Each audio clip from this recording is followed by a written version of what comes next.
Abraham was 99 years old when God delivered an impossible promise, and his wife Sarah was 90.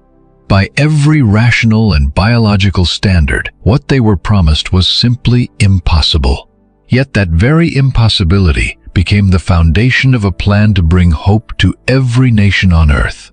But most people miss this. His path of faith was never a smooth road of easy belief. He stumbled, took wrong turns, and sometimes tried to force things to happen on his own schedule.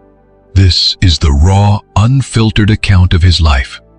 Every triumph, every deep failure, and every twist that made him the father of faith. Before we continue, if you are new here, please consider subscribing and liking the video. It really helps us out. Also, leave a comment with your location. We are building a global family here. Now let us begin. Picture a vast desert sky, deep, endless blue, stretching out far beyond what the human eye can ever hold. Stars are scattered across that dark canvas like tiny diamonds, carrying ancient light from the edges of the universe. A soft wind slips through the sand, whispering stories older than memory. A voice speaks, not in thunder or earthquakes, but with the quiet authority of the one who made the stars. That voice is about to change everything for one man, and through him, touch the entire world. His name was Abram, though history would call him something else. He lived 4,000 years ago when the world was young and wild. Ancient cities stood like isolated islands in a vast wilderness. People bowed to gods carved from stone and beaten from gold, seeking meaning in old rituals. But this story is not about those silent idols.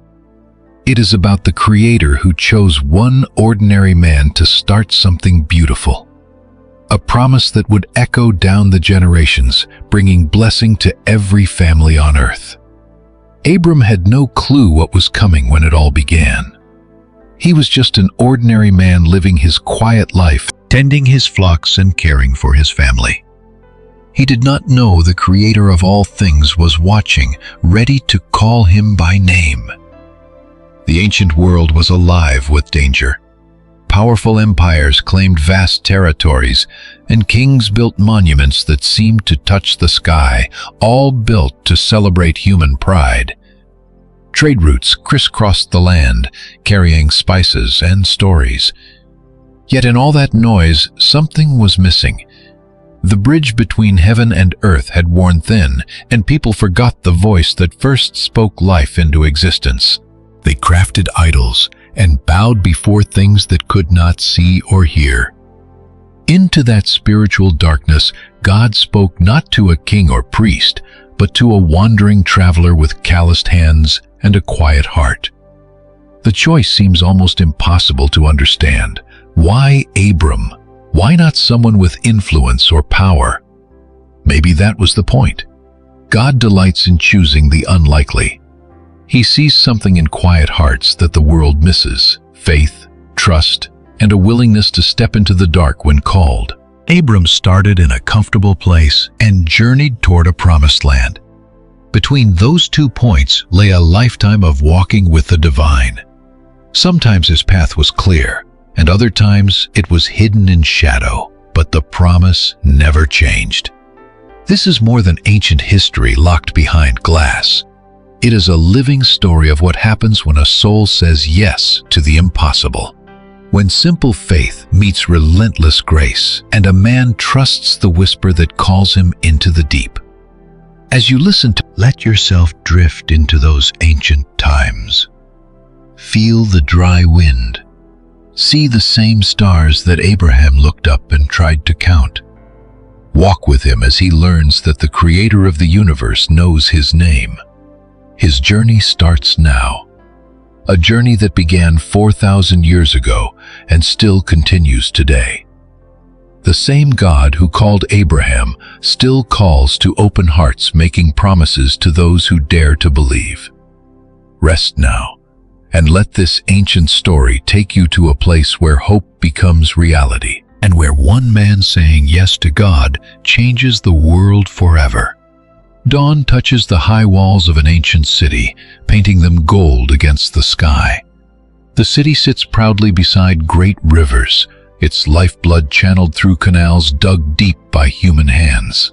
Lush gardens bloom in neat, orderly rows, kept alive by the clever engineering of the people. The streets hum with business and ambition. Merchants arrive with heavily laden camels carrying rare silks from the east, gems from the south, and finely hammered metals of exquisite beauty. The busy markets ring with different languages, all drawn together by the timeless rhythm of trade. Massive towers rise toward the heavens, their glazed bricks catching the hot sun like jewels set in stone. These ziggurats rise as monuments to human achievement. Every day, crowds climb their wide stone steps, carrying sacrifices to lifeless gods carved from rock and metal. Into this world of wealth and progress, young Abram grows up. His father, Terah, works with highly skilled hands, carving clay and metal into idols for the local temples. Their busy workshop rings with the constant noise of hammers and fire, creating gods for people to fear. The irony runs deep through their lives. Terror shapes silent statues, yet people kneel before them begging for answers. He shapes hands that cannot help, yet families trust them for protection. Every day he crafts new deities, while the one true God is a stranger to his home. Abram watches his father work, learning the trade, but already sensing that something is fundamentally wrong. How can human hands make a god? How can the thing created ever be greater than the one who made it? These questions do not have words yet, but they stir inside his young heart like seeds waiting in the dark for rain. Around him, the great culture flows like a river. Children learn to write on clay tablets, mastering the wedge-shaped marks that hold human thought. Schools teach astronomy, math, medicine, and law. This empire has built wonders that will echo down through history. Yet for all this knowledge, it remains spiritually hollow. People sacrifice their own children to gods that demand blood. They scan the silent stars for omens. Fear is woven into their worship, and dark superstition mingles with a deep ache for the divine. Abram's family follows these customs as naturally as breathing, because in their ancient world, that is simply what life looks like. They celebrate festivals, perform rituals, and bring offerings. Terah's workshop even crafts the clay gods that fill their neighbors' homes. Yet something sets this family apart, even if they do not yet understand what it is. Maybe it is a quiet restlessness, a feeling that there is more than meets the eye. Perhaps the true God is already working on their hearts, preparing them for the moment when He will speak. The wealth of the city dazzles visitors from every corner of the earth. Grand houses rise 2 and 3 stories tall, with cool courtyards where families gather. Servants tend gardens where leafy palms offer sweet fruit and shade. Trade guilds organize the local craftsmen.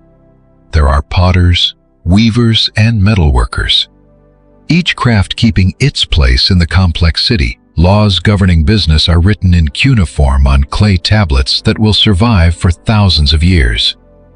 Grand religious festivals mark the turning of the seasons, pulling the entire city together in reverent celebration. Processions wind through the streets as priests carry heavy statues from temple to temple. Incense and music fill the air, making the atmosphere heavy with mystery. In this bustling city, Abram becomes a man. He learns his father's craft, masters the ways of his people, and adapts to the rhythm of city life. Yet his spirit remains unsettled, as if waiting for a voice that has not yet spoken. The local gods seem so real to those who worship them. They have names, ancient stories, and clear demands. Priests interpret their will through elaborate rituals. The people build their entire lives around trying to keep these silent stone deities satisfied. But Abram will soon discover that the true God needs no carved image, no grand temple built by human hands. He speaks directly, makes his own promises, and extends his blessing through sovereign wisdom alone. For now, though, Abram simply lives and learns, grows and dreams, completely unaware that the Creator of all things is watching him with love, ready to call his name and alter his destiny forever. The call of Abram. Silence settles over the great city like a soft blanket. The long day's work is finished. The markets are quiet. Families gather in their courtyards to share the final meal of the day. Above them, stars begin their ancient march across the dark sky, the same stars that have watched this land since the dawn of time. Abram sits in the stillness, perhaps looking up at that vast canopy of light. His life follows a comfortable, predictable pattern: work and rest, changing seasons and traditional festivals, the secure rhythms of a quiet life. He has a home, a family, and a respected place among his people. He has security, he has peace. Then something extraordinary shatters the silence. A voice speaks into the quiet of his heart. Not with human words that vanish on the wind, but with a divine power that echoes in his very soul. The God who made all things chooses this precise moment, this specific man, and this quiet evening to change history forever. "Leave your country," the voice says with infinite gentleness and absolute authority. "Leave your relatives and your father's house and go to the land I will show you." The words settle over him like a cold morning mist, beautiful and terrifying all at once. Leave behind everything familiar. Leave everything safe, everything that offers security. The request borders on the impossible, almost brutal in what it demands. But then a promise follows, sweet as honey and solid as stone. "I will make you a great nation, and I will bless you. I will make your name great. I will bless those who bless you, and whoever curses you, I will curse. And all the families of the earth will be blessed through you." Abram's heart races as these words sink deep into his soul. A great nation, born from his very family line, his name carried forward with honor, and a blessing flowing to every corner of the earth. The promises feel almost too wonderful to accept, yet too solid to doubt. The weight of this moment is staggering. Everything in Abram's life has been built on stability, on staying rooted in the familiar soil of his homeland. His identity comes from his home, his people, and his heritage. Leaving means tearing away pieces of who he is, yet something in that voice compels absolute trust. This is no human voice prone to lies or regret. This is the voice of truth itself. The voice that scattered stars across the dark sky and breathed life into dust. When a voice like that speaks, a wise heart listens. Abram feels the pull of two worlds. Behind him lies everything safe, familiar, and comfortable, the home of his childhood, the craft he mastered, the clay gods his family served. They offer predictable peace and comfortable security. Ahead lies the unknown, wrapped in mystery and sealed with promise, a land he has never seen, a future he cannot fathom, a calling that makes no practical sense. No maps show the route. No guide steps forward to lead the way, but the voice calling him is no stranger. In ways deeper than reason, Abram knows this is the voice he has waited his entire life to hear. It is the voice answering questions his heart has long carried in silence. The voice of the one true God. His choice rests not on strategy, but on pure, simple trust. Some moments in life demand logic and planning. Others require only the sheer courage to step directly into mystery, guided only by love. This is one of those defining moments for Abram. He cannot fully grasp what he is agreeing to, nor can he see where it all ends. but he recognizes the very breath of life calling his name, and in that quiet moment, his heart responds with the most beautiful word of all: yes. The transformation begins right then, even if it takes a lifetime. In saying yes to that sacred call, Abram begins to step into the man God always knew was waiting inside. The man whose faith would one day bring blessings to every family on earth. This is exactly how every great journey begins. Not with full understanding, but with trust. Not with a flawless plan, but with a willing heart. Not with guarantees of easy paths, but with promises from the one who never breaks his word. The stars above seem to burn brighter as Abram chooses. Those same stars will one day remind him of that promise when doubt creeps in. The same stars his descendants will gaze at, remembering this pivotal moment. Tomorrow brings the brutal work of preparing. Tonight brings only the deep peace of surrendering to perfect love. The journey to Haran is next. Dawn breaks as Abram begins the massive task of leaving his past behind.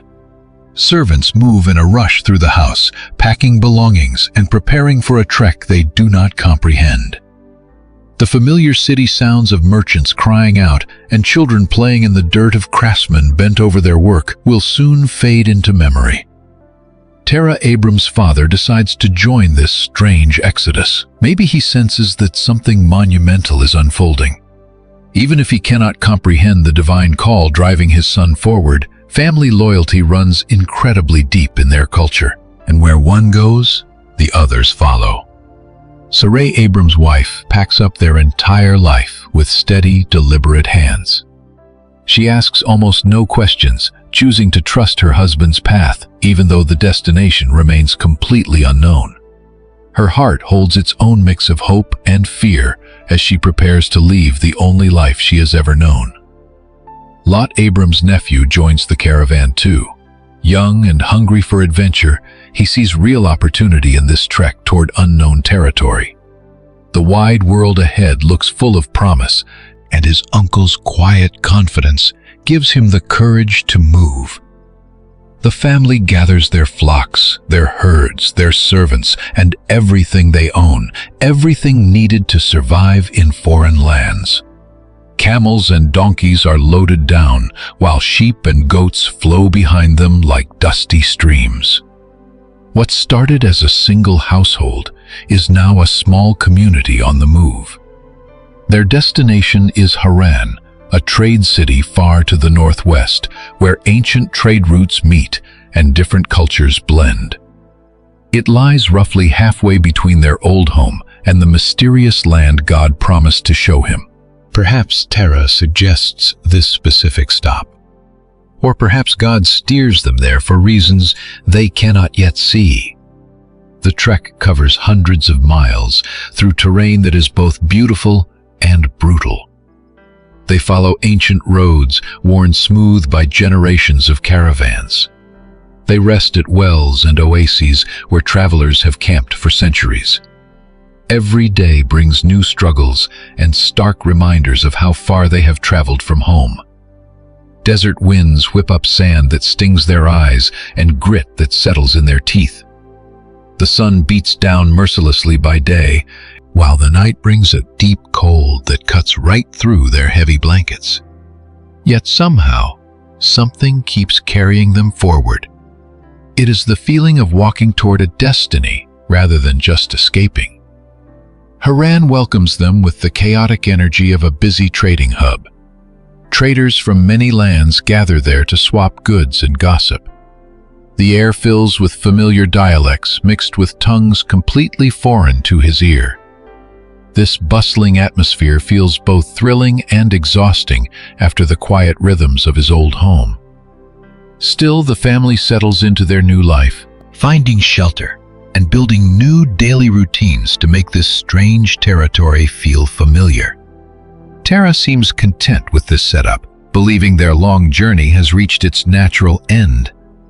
Haran offers comfort and wealth, a fine place to spend his remaining years. Yet Abram still carries inside him the memory of that voice, and the quiet echo of unfulfilled promises. Haran is merely a pause, not the end of the road. The land God promised lies farther to the west, past horizons he cannot see. And so years slip by in this halfway point. Terah grows frail, his hair white as fleece, his steps heavy compared to the days before. The brutal desert journey broke his aging body down. Even as his strength fades, he finds a quiet peace in watching his household thrive and settle in this adopted land. Then comes the day when Terah's long life quietly ends. The man who once carved idols in Ur, who followed his son into the wild, takes his final breath. His death closes one chapter and opens the next in this unfolding story. Grief mixes with a strange relief as Abram buries his father in Haran's soil. The old ties binding him to the past loosen slightly. The voice that first called him from Ur whispers once more in his soul, reminding him that the journey is not over and the promise remains.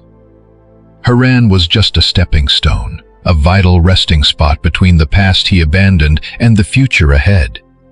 In this place, he learned to trust God in unfamiliar territory. He realized that home is not a place, but a relationship with the guide of his steps. Now the time has come to leave Haran behind, to push deeper into the unknown. The true trek is only just beginning, leading them into Canaan. The morning sun paints the hills in shades of gold and green as he crests the ridge.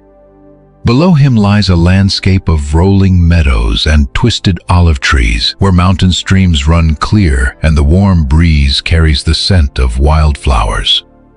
This is the very land God promised him, and it is far more beautiful than anything he had ever imagined. But as his caravan winds down into the valleys, Abram realizes this land is far from empty. Families have lived here for generations.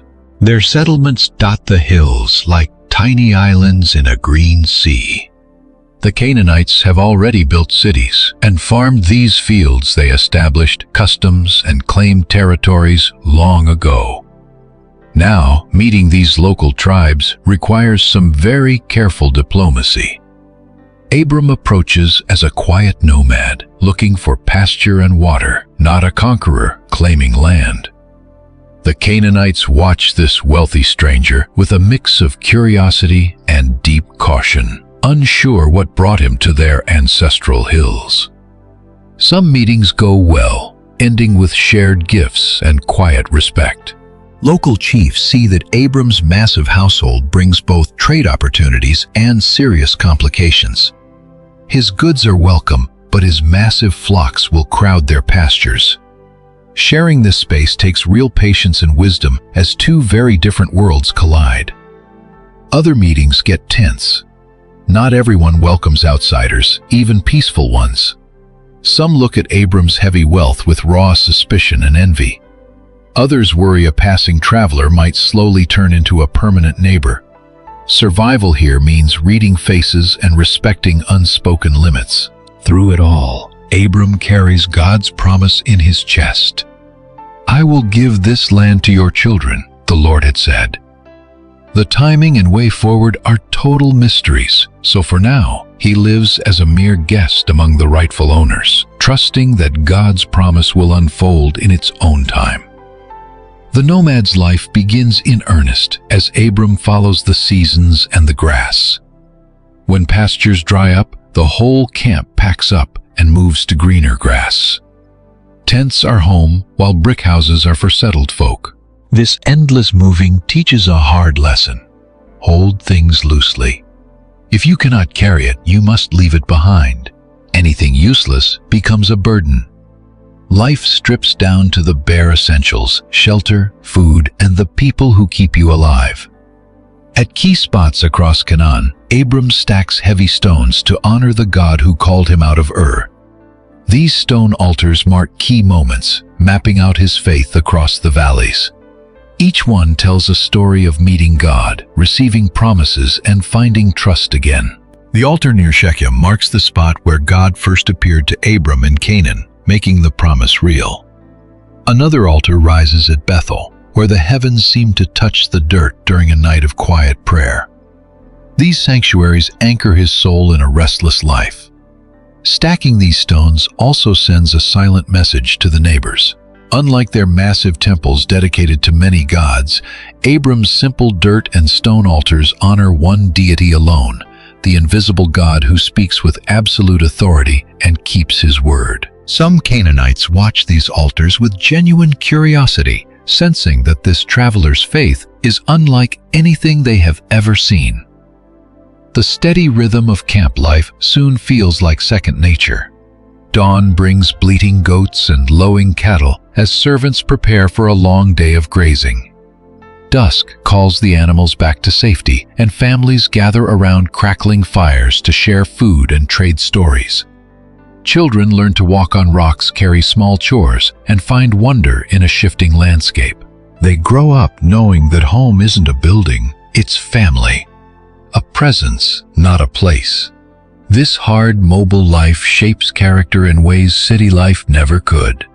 Abram's camp grows as rumors of his fair dealing and generosity spread. Some locals even join his caravan, drawn by opportunity or simple respect for the man. His integrity opens doors that usually stay locked. Yet, as the years drag on in Canaan, God's promise feels both incredibly close and terribly far away. Close, because Abram walks these paths daily, knows its seasons, and loves the raw beauty of the valleys. Far, because he is still just a tenant, relying on the goodwill of others for water and grazing rights. Yet faith learns to live in that tension, holding the physical world loosely while clutching God's promise tightly.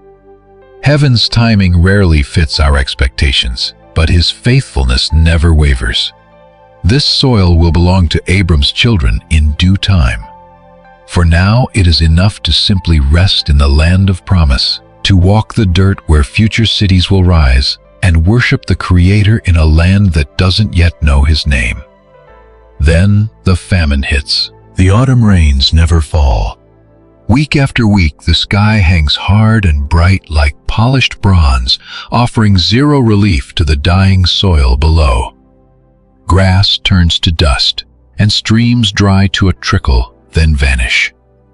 What began as a dry spell quickly becomes a brutal drought, threatening every life. Abram watches his animals waste away, their ribs pushing against dusty hides as they search the dry ground for a single green leaf. Servants dig deep into dry wells, scooping up nothing but thick mud and stones. Each morning, hungry children search the clear sky for clouds that never arrive.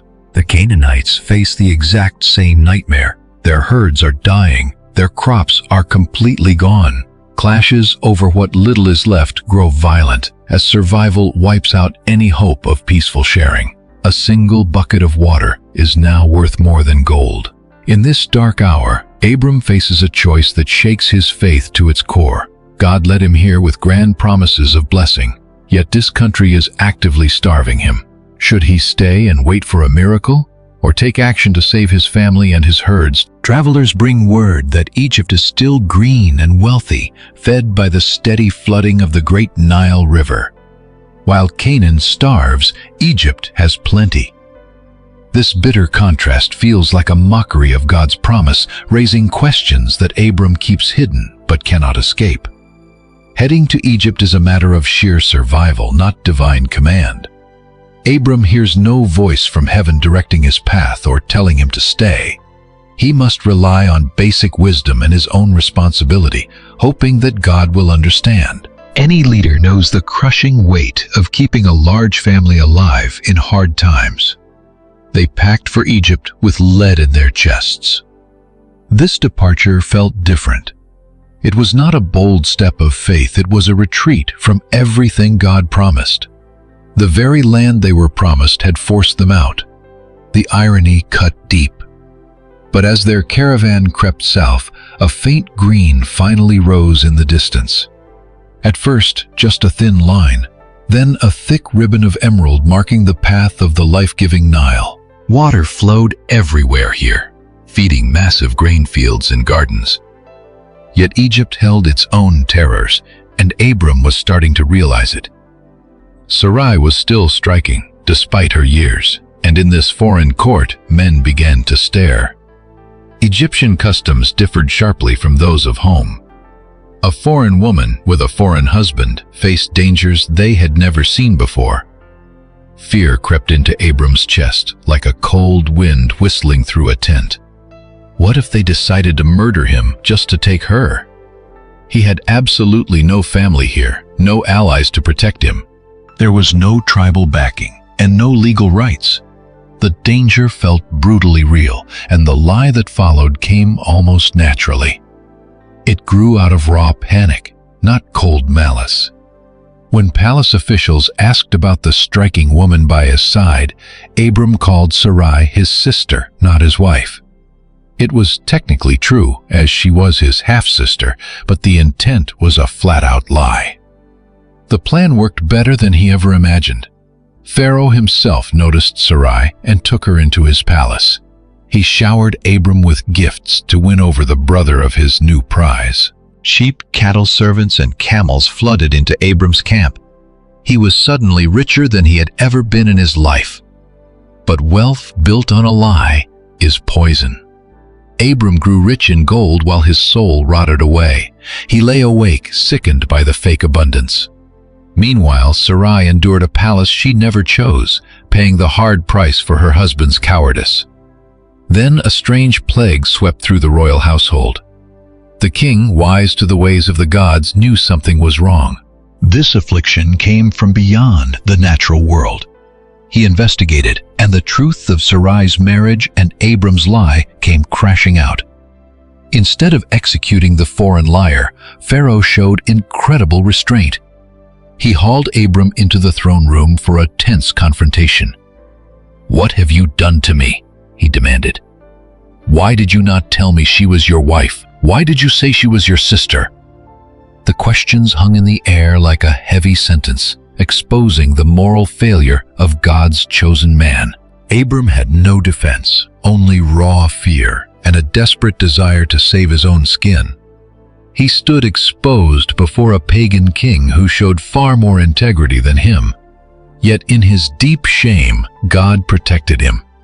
Pharaoh easily could have executed Abram on the spot. He could have kept Sarai. He could have stripped away every single wealth gained through the lie. Instead, he ordered them to leave with everything they owned. The long walk back to Canaan was dead silent. Every mile reminded Abram of how far he had fallen from his calling. The famine was over, and the rain had returned. But the scars of this failure would echo through his family for generations to come. They returned wealthy. The hills of Canaan welcomed them back with lush green pastures and creeks running sweet and clear from the recent rains. The dry season vanished as quickly as it had arrived, leaving the soil alive again. Wildflowers burst across the hills in explosions of color.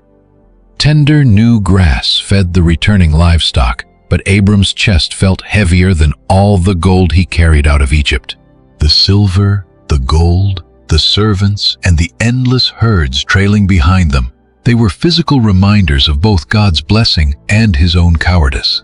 Sarai rode in silence, still carrying the heavy shadow of those months in Pharaoh's harem. She had faced what no woman should, all because his faith cracked under pressure. They were together again, yes, but some wounds take a long time to heal. Trust had to be rebuilt from the ground up.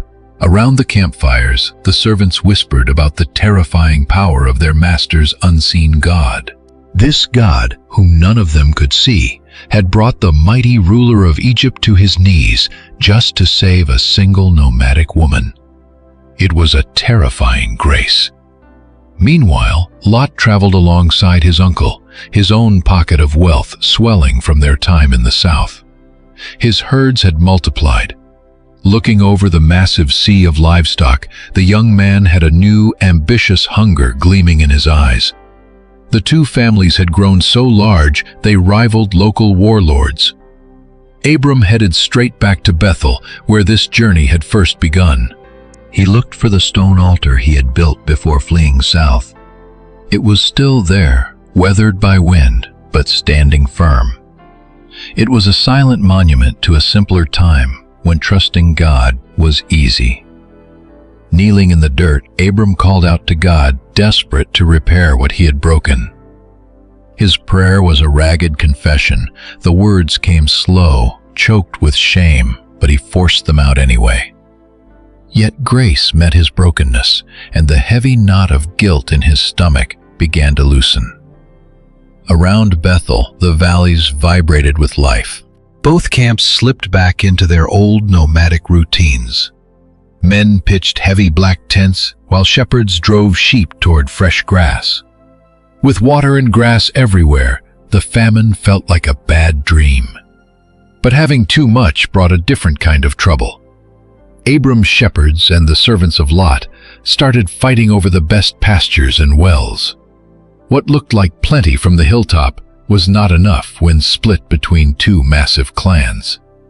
Small rivalries bred bitter resentment, and unchecked anger was about to boil over into actual violence. It started with petty shouting, arguments over who got to water their flock first or who owned a patch of green meadow. But minor friction quickly spreads when it is ignored, especially among herders whose whole survival depends on their flocks. Abram watches this tension with deep concern.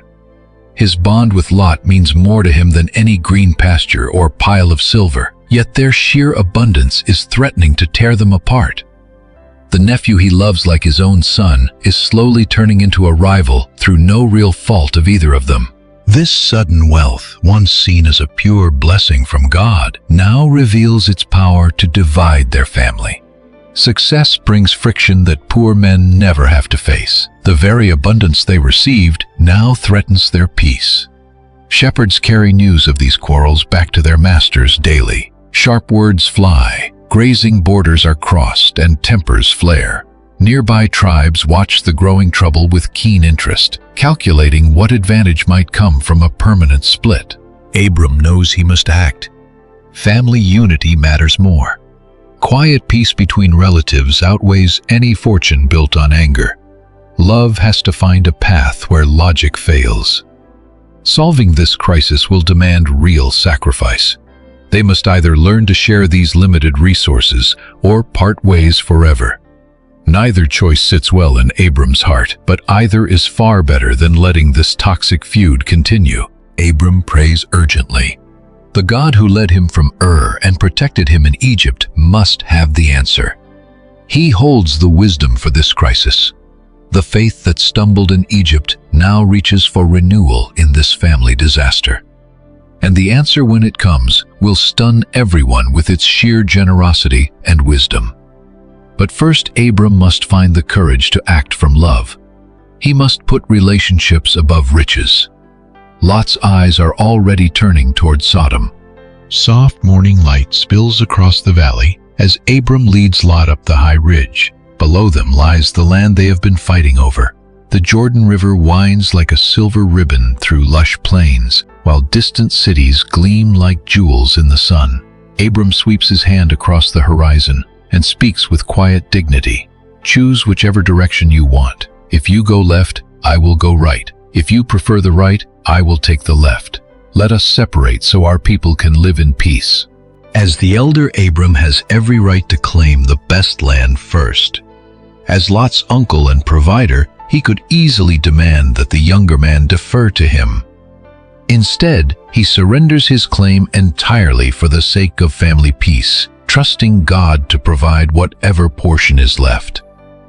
Lot studies the horizon with a calculating eye. To the west lies the rugged hill country, demanding hard labor. The terrain is beautiful, but dry, demanding hard work. But to the east, the Jordan Valley opens wide, green and lush with water. It looks like an easy paradise, making the decision incredibly simple from any practical angle. The valley looks almost like the lost Garden of Eden, promised easy prosperity by deep soil and flowing rivers. Established cities nearby offer markets and trade. "I will take the Jordan Valley Lot," announces. He speaks with swift confidence, meaning no harm, but his choice will soon bring consequences he never saw coming.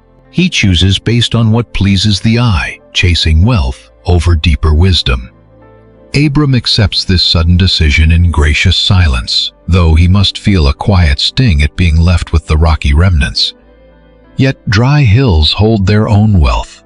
It is a wealth that gold and silver cannot measure. Their parting is filled with warm embraces and blessings.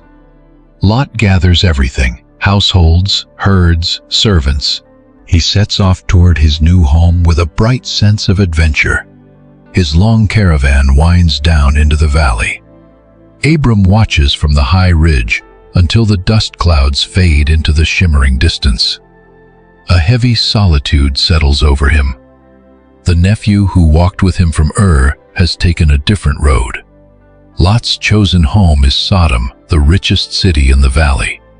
Its bustling markets hum with trade. Its grand stone buildings tower over the plains, offering a sophisticated life. It looks like the smarter deal. But Sodom has a dark, festering secret. The city's massive wealth has bred deep corruption. Its high refinement only hides a cold, spiritual darkness. The very abundance that attracted Lot holds the seeds of ruin. Sodom's citizens grew incredibly rich, but their luxury has led them far from decency. They exploit the poor and embrace practices that make heaven weep. Gleaming gold on the outside, rotten in the sight of heaven. Lot pitches his tents near Sodom, at first trying to keep his distance while enjoying its rich markets. But living too close to temptation slowly turns into joining in, and soon enough, he is living inside Sodom's heavy walls. This drift happens so slowly, it is almost impossible to pinpoint when it turned. First trading, then celebrating, and finally establishing full residence. Harmless steps form a path leading straight away from his family values. His wife and daughters quickly embrace this easy life. After years in dusty tents under the open sky, they love the comfort. The nomadic life they once lived starts to feel rough and primitive next to the smooth ease of Sodom. Yet comfort, bought at the cost of integrity, always carries a devastating price. Sodom's heavy air creeps into their hearts like a slow poison, quietly eroding their values and chipping away at their integrity. They win a city, but risk their souls.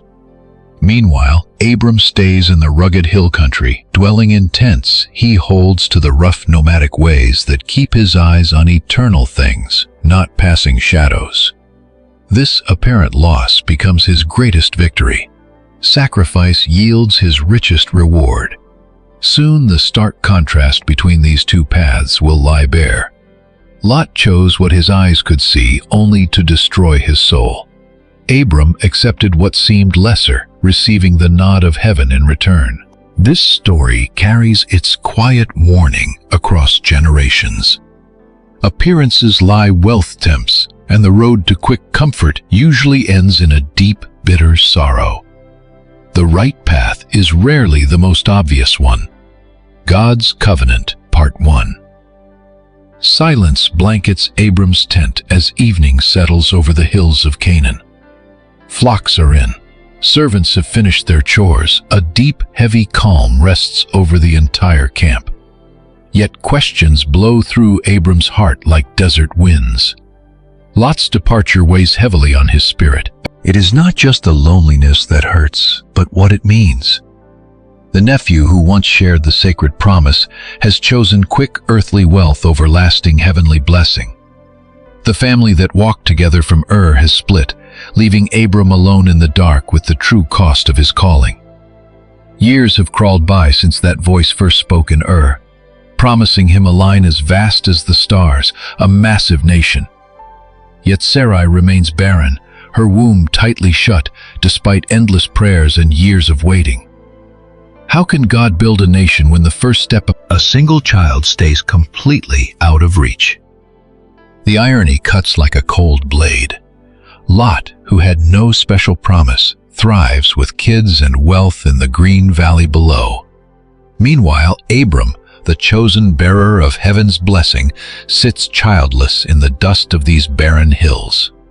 These painful thoughts loop through his mind as the night grows deeper and colder around him.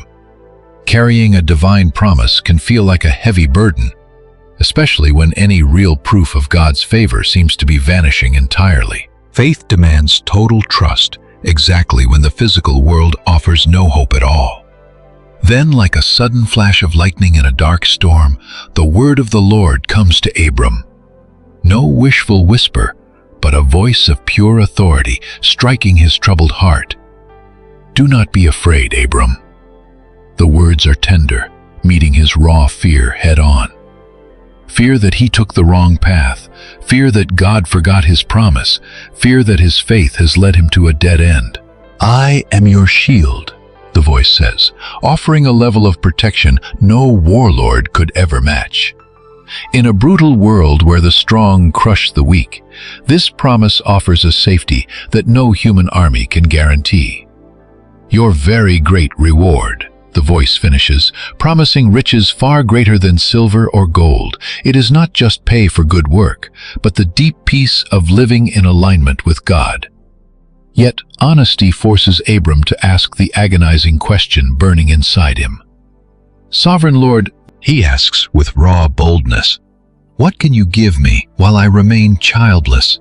My only heir is Eleazar of Damascus." His question exposes a deep, aching hurt. Years of silence have eroded his confidence. Every day the promise feels like a mockery as he watches Eleazar run the estate. "A servant born in my house will be my heir?" Abram says, defeated.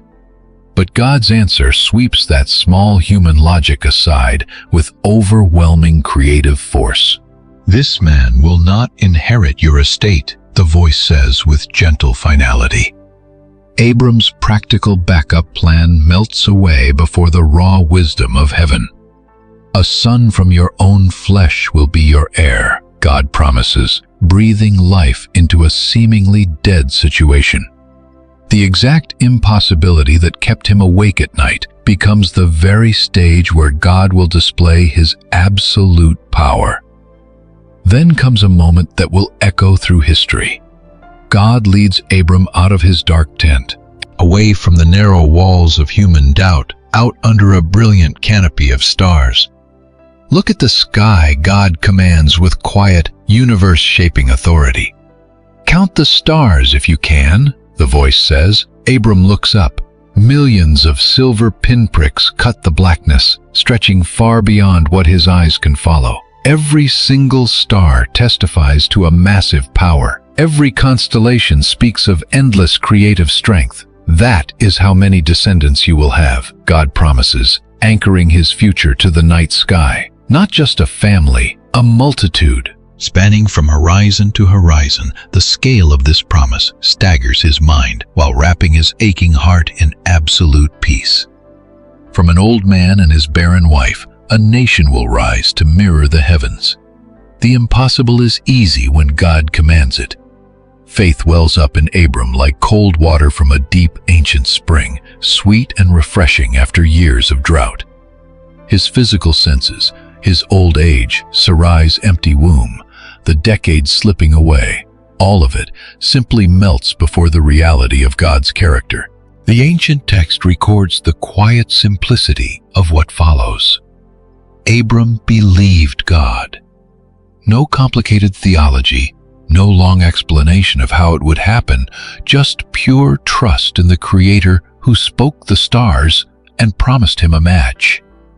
This fragile moment of belief builds the foundation for everything to come. Not trust in changing conditions, instead, it is a deep trust in God, a faith that never wavers. It does not lean on human strength, which always runs dry, but on a divine power that knows no limits. Overhead, the stars trace their ancient paths as Abram walks back to his tent. Yet inside, something has shifted forever in his connection with the Almighty. The ancient promise stands renewed. The covenant is set in stone. Then comes the clash of kings. Dawn breaks as ragged, breathless messengers stumble into Abram's camp, their clothes caked in the dust of a frantic escape. Their words shatter the peaceful morning like stones dropped in still water. War has engulfed the Jordan Valley, and Abram's nephew Lot is now a prisoner. This war drags in mighty eastern rulers whose names strike terror. Kings like Chidori of Elam, who leads a brutal coalition westward. They mean to crush a rebellion among the valley cities, including Sodom and Gomorrah. They had dared to rebel after 12 long years of paying tribute. But the coming battle is incredibly swift, brutal, and completely devastating. The invading kings sweep through the plains like a flood, crushing local armies with massive numbers and ruthless battle experience. City after city falls, treasuries are plundered, and families are dragged away. Lot, who chose Sodom for its easy wealth, is now just another captive of war. The nephew who wanted safety behind stone walls learns a hard lesson: human defenses cannot shield you when the storm of judgment arrives. But news of this capture rouses a fierce warrior spirit hidden deep within Abram. Lot had taken the better land, yes, but family loyalty burns hotter than old grudges. When blood calls to blood, past hurts are forgotten.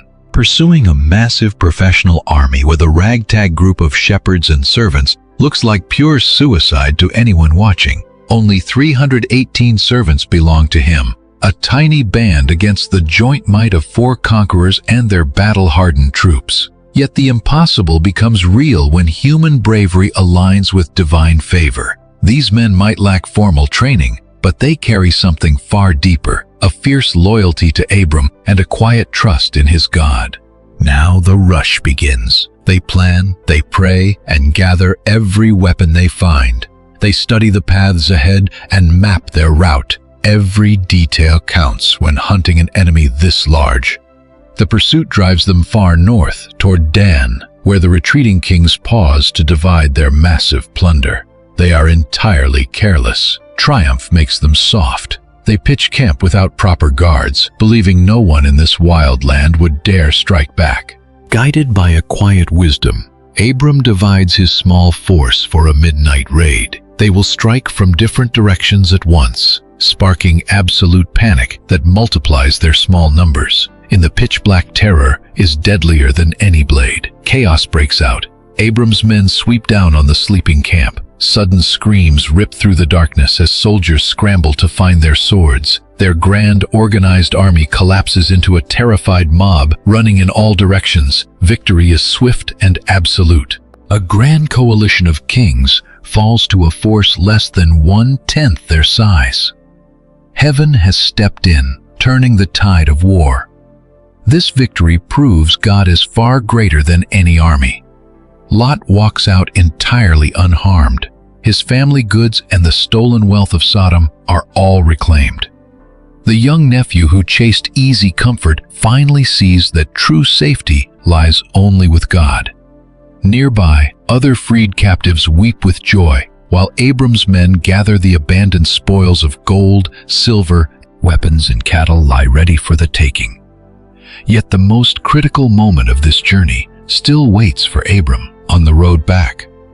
Near Jerusalem, a mysterious priest steps forward to meet him. It is Melchizedek, the king of Salem. He holds the power of both king and priest, a rare and sacred calling. Melchizedek offers bread and wine to the exhausted men. But his true gift rests in the deep blessing he speaks, declaring that Abram is blessed by God Most High, maker of heaven and earth. He praises the Lord who delivered Abram's enemies into his hands, offering thanks for the miracle they all just witnessed. These words touch Abram's heart. He knows the great victory belongs to God. He gladly gives Melchizedek 1/10 of all the plunder. This gift is more than simple thanks. It honors Melchizedek's holy office and shows that every triumph belongs to the Creator. That meeting with Melchizedek changes everything.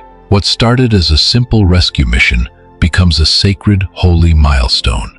It is a moment where heaven meets earth. Then the mysterious king vanishes just as quickly as he arrived, leaving behind only peace. Now the defeated king of Sodom approaches to reclaim his people, but Abram's response stuns the pagan ruler. The pagan ruler makes an offer. "Give me the people, and you can keep all the treasures for yourself." Abram raises his hand with a solemn pledge, declaring he has sworn an oath to God Most High, the maker of heaven and earth, that he will not keep even a thread or a sandal strap. This choice protects his honor and keeps his faith pure. He will never allow a pagan king to boast that he made Abram wealthy. Genuine blessing comes from heaven alone, not from shaky human alliances. What began as a tragedy ends in a brilliant victory. An impossible rescue becomes a living testimony to the power of God. Abram travels home with far more than just his rescued family. He carries a deep, lasting proof that God's word can always be trusted. Covenant ritual and divine promise. Darkness falls over the ancient land. Abraham stands alone, waiting for God to speak. The silence stretches on and on. Stars emerge one by one in the desert sky overhead. Earlier that day, words from God had stirred something deep in his soul. "Do not fear, Abraham. I am your shield. Your reward will be very great." But Abraham's response came from a place of honest sorrow. "Lord God, what will you give me? I still have no child. A servant born in my house will inherit everything." That ache echoes down through the centuries. Here stands a man promised offspring like the stars, yet his tent remains dead silent.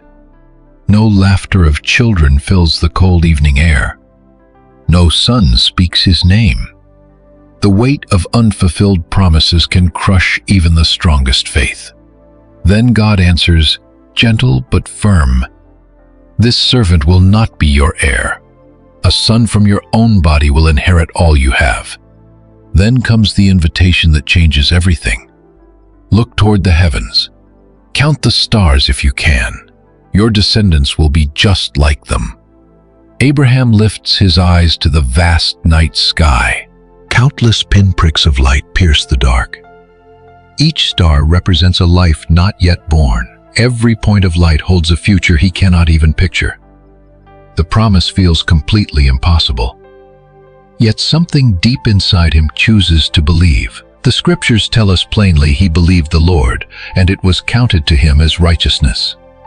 But faith, even strong faith, still longs for understanding. Abraham asks the very question that lives in every human heart.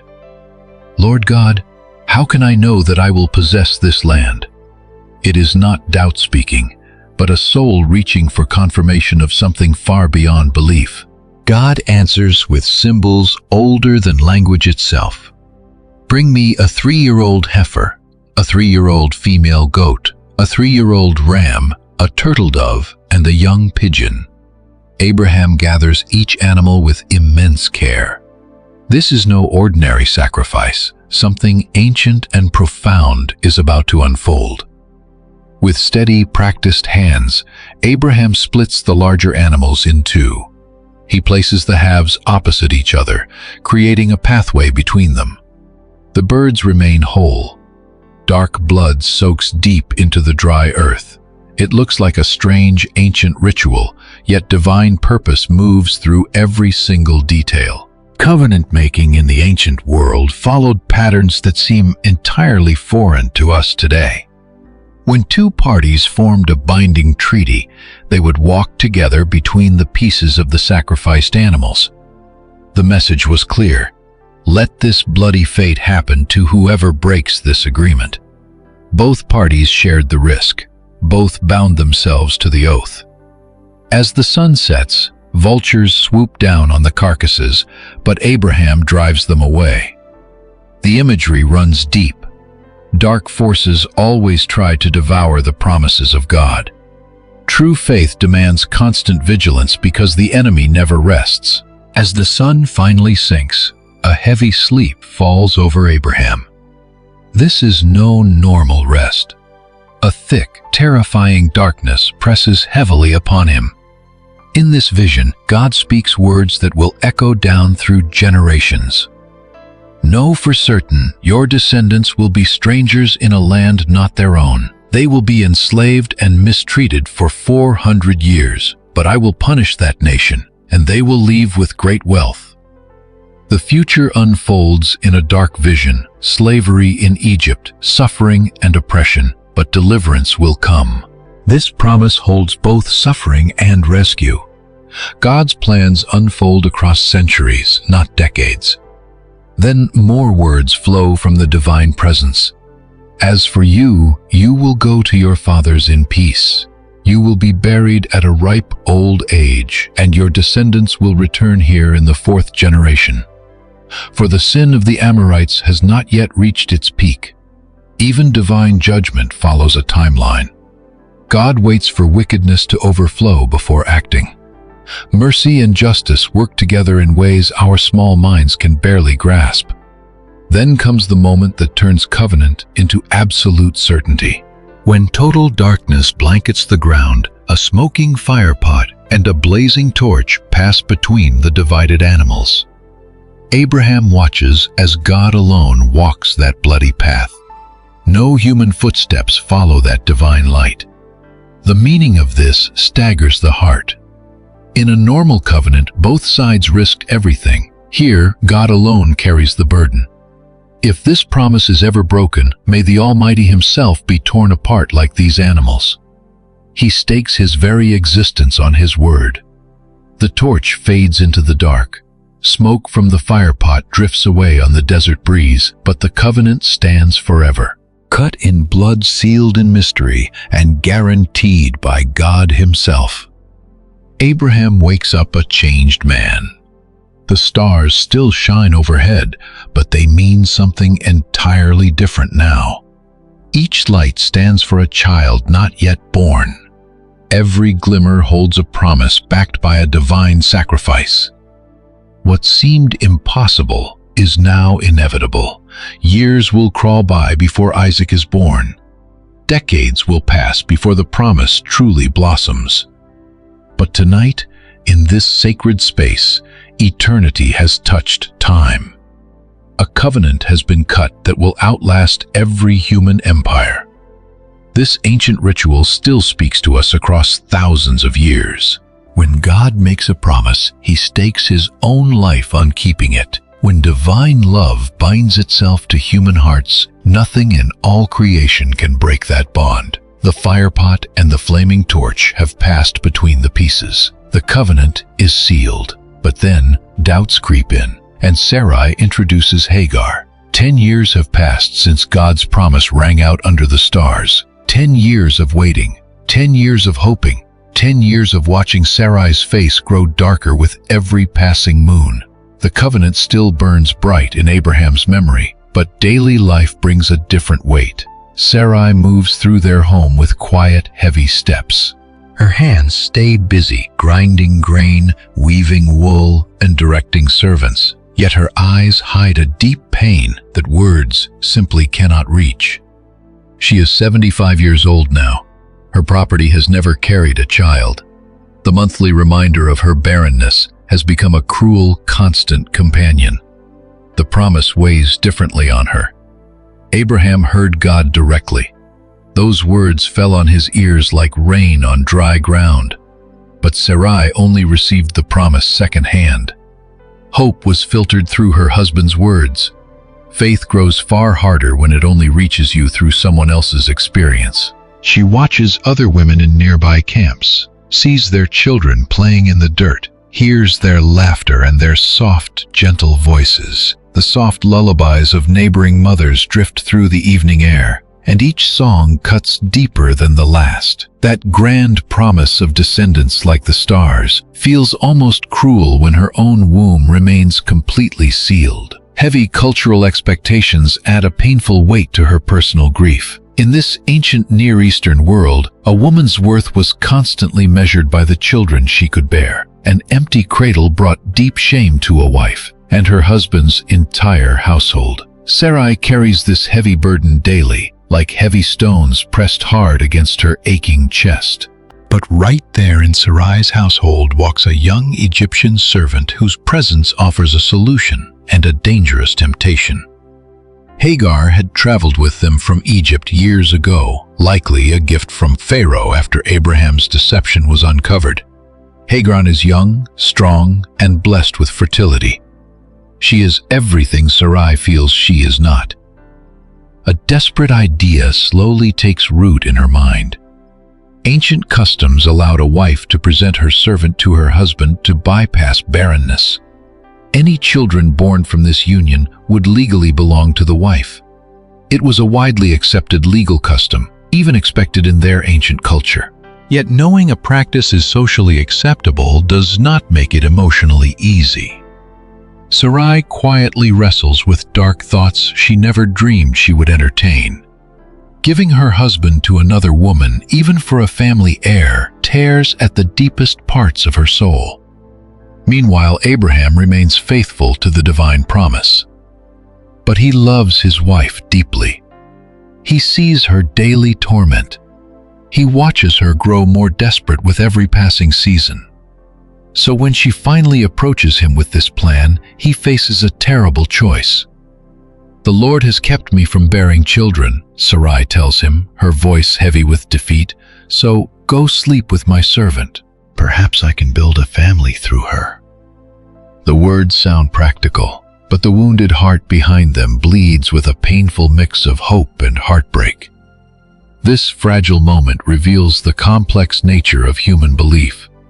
Sarai trusts God's word enough to try and help. She knows Abraham will have descendants, but she assumes she is excluded from that blessing. Her faith is genuine, yet incomplete. Meanwhile, Abraham is caught between the divine promise and his love for his suffering wife. The Almighty promised a son from his own body, but never specified the mother. Maybe this is exactly how the promise is meant to unfold. Maybe Sarai's plan aligns with heaven's will. The logic feels sound, even spiritual, but human reasoning and divine intention rarely cross where we expect them to. Heavenly timing operates on a different clock than human panic. God's ways routinely shock those who think they have his plans all figured out. Hagar enters this narrative not as a villain, but as a helpless victim of circumstances. She is given absolutely no say in what happens next. Ancient laws gave servant girls no voice in these decisions. Her body is used as an instrument for other people's longings, her future shaped by desires she never had. Yet, even in this messy situation, God sees Hagar. This young Egyptian girl matters to heaven. Her tears are counted, and her deepest fears are fully known. She is not just a tool to fulfill someone else's legacy, but an individual with her own value to the Almighty. The plan moves ahead with all the painful tension you would expect. Hagar conceives almost immediately. Life stirs inside her, the very child Sarai has ached to carry for decades. Joy and bitter resentment twist together, quickly poisoning the peace of the entire camp. Carrying this child changes how Hagar views her mistress. The scriptures show that once Hagar realizes she is pregnant, she treats Sarai with open contempt. The power dynamic shifts. When the mistress must depend on the fertile servant, Hagar's mockery cuts deep into Sarai's bleeding heart. Sarai's reaction exposes the sheer depth of her agony. "May the wrong done to me fall on you," she tells Abraham, reminding him that she was the one who, once she knew she was pregnant, she looked at me with nothing but contempt. "Let the Lord judge between us." The blame spreads like spilled oil across dry stone. Sarai blames her husband, and Abraham just abandons Hagar to his wife's cruelty. Everyone suffers now. The peace they wanted is gone. Taking matters into human hands to force a divine promise only multiplies the wreckage. Running ahead of heaven, even with good intentions, only breeds chaos. On paper, Sarai's scheme made perfect sense by human standards. It solved a practical problem, sure, but it never touched the deeper rot of doubt. The stage is set for a family feud that will echo for millennia. Two pregnant women under one roof, one carrying the promise of God, the other a product of human impatience. Their boys will inherit both a blessing and a bitter lifelong rivalry. Faith and flesh collide. Ishmael is born. Outside, the harsh wilderness stretches out in every single direction. Scalding sand shifts beneath Hagar's feet as she stumbles onward, blind with tears. Behind her lies the only home she has known for decades. Ahead lies danger, maybe death, but anything beats Sarai's cruelty. And the heavy weight of her pregnancy makes every mile a nightmare. A new life grows inside her, Abraham's child, the first fruit of his body. Yet this miracle has become her ultimate curse. Sarai's jealousy burns hotter than the midday sun, bringing daily torment and deep shame. Finally, Hagar breaks.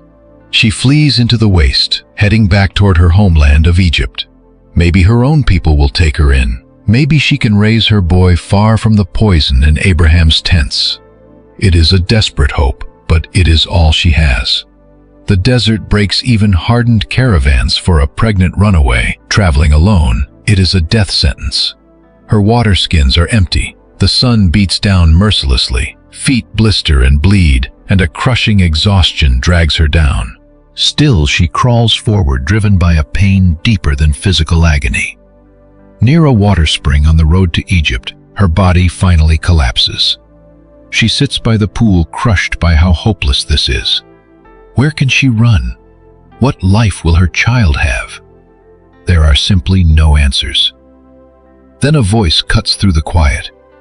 "Hagar, maid of Sarai, where did you come from, and where are you going?"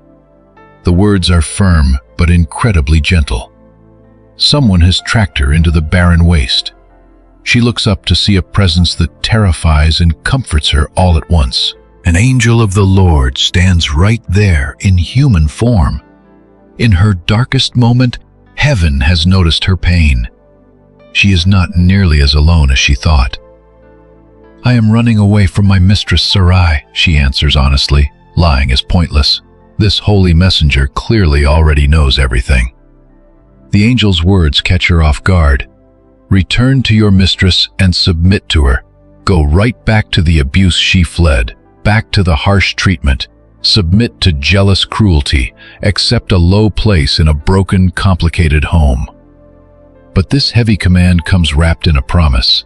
"I will multiply your offspring so they cannot be numbered." The very pledge God gave to Abraham now covers her unborn child. This pregnancy carries weight far beyond a household feud. More promises flow rushing out like the wild spring waters beside her. "Behold, you are pregnant and shall bear a son. Call him Ishmael, because the Lord has heard your affliction." The name means God hears. Even in her pain, even as a lowly slave, heaven is watching. The angel paints her son's future in words both stirring and sobering. "He shall be a wild donkey of a man, his hand against everyone, everyone's hand against him, dwelling in defiance of all his kinsmen. Freedom and conflict will define him. He will bow to no one, yet find peace with few." A prophecy stretching far beyond a single desperate crisis. Nations will rise from this child. Peoples not yet born will trace their lives to this very desert spring. Hagar is carrying far more than a baby. She carries the future. This meeting shifts everything, how she sees her life, her pain. She is not forgotten. God sees her tears, hears her cries, and knows her name. Awed, she worships. "You are a God of seeing," she declares, naming him from her own raw experience. She names the well Bir Lahire, "I, the well of the living one who sees me." It becomes an enduring landmark of divine compassion. Generations will remember that God notices the forgotten, hears the voiceless, and sees the overlooked. Hagar returns to Abraham's house, changed from within. The harsh treatment goes on, but she endures it differently now. She carries holy promises. Her son will be great. His descendants will multiply beyond counting. The present pain holds a deep, quiet weight. When her labor begins, she delivers the boy, just as prophesied. Abraham names him Ishmael, God hears. The old patriarch is 86 years old when his firstborn son draws his first breath. After decades of waiting, he finally holds a child of his own flesh and blood. Joy arrives, but tangled with deep complexity. Abraham loves this boy fiercely. Ishmael grows strong and quick under his father's proud gaze. For 13 years he is Abraham's only son, the clear heir to all the promises. But divine plans often move down multiple paths at once. Ishmael's birth fulfills part of God's promise, a son from his own body. Yet it is not the full completion. Sarah still waits for her promised child. The covenant has more chapters yet to unfold. Through 13 years of silence, no visions come, no promises are renewed. Abraham raises Ishmael, aging quietly, wondering if this is how the promise finally plays out.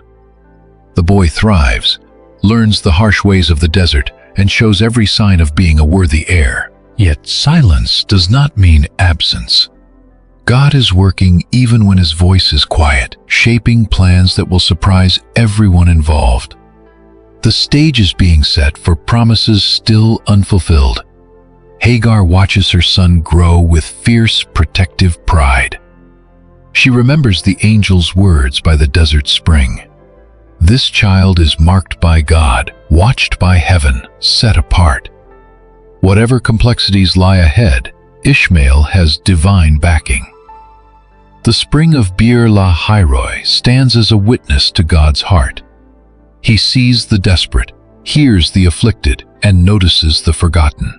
Even when human plans cause chaos, divine love finds a way to bless.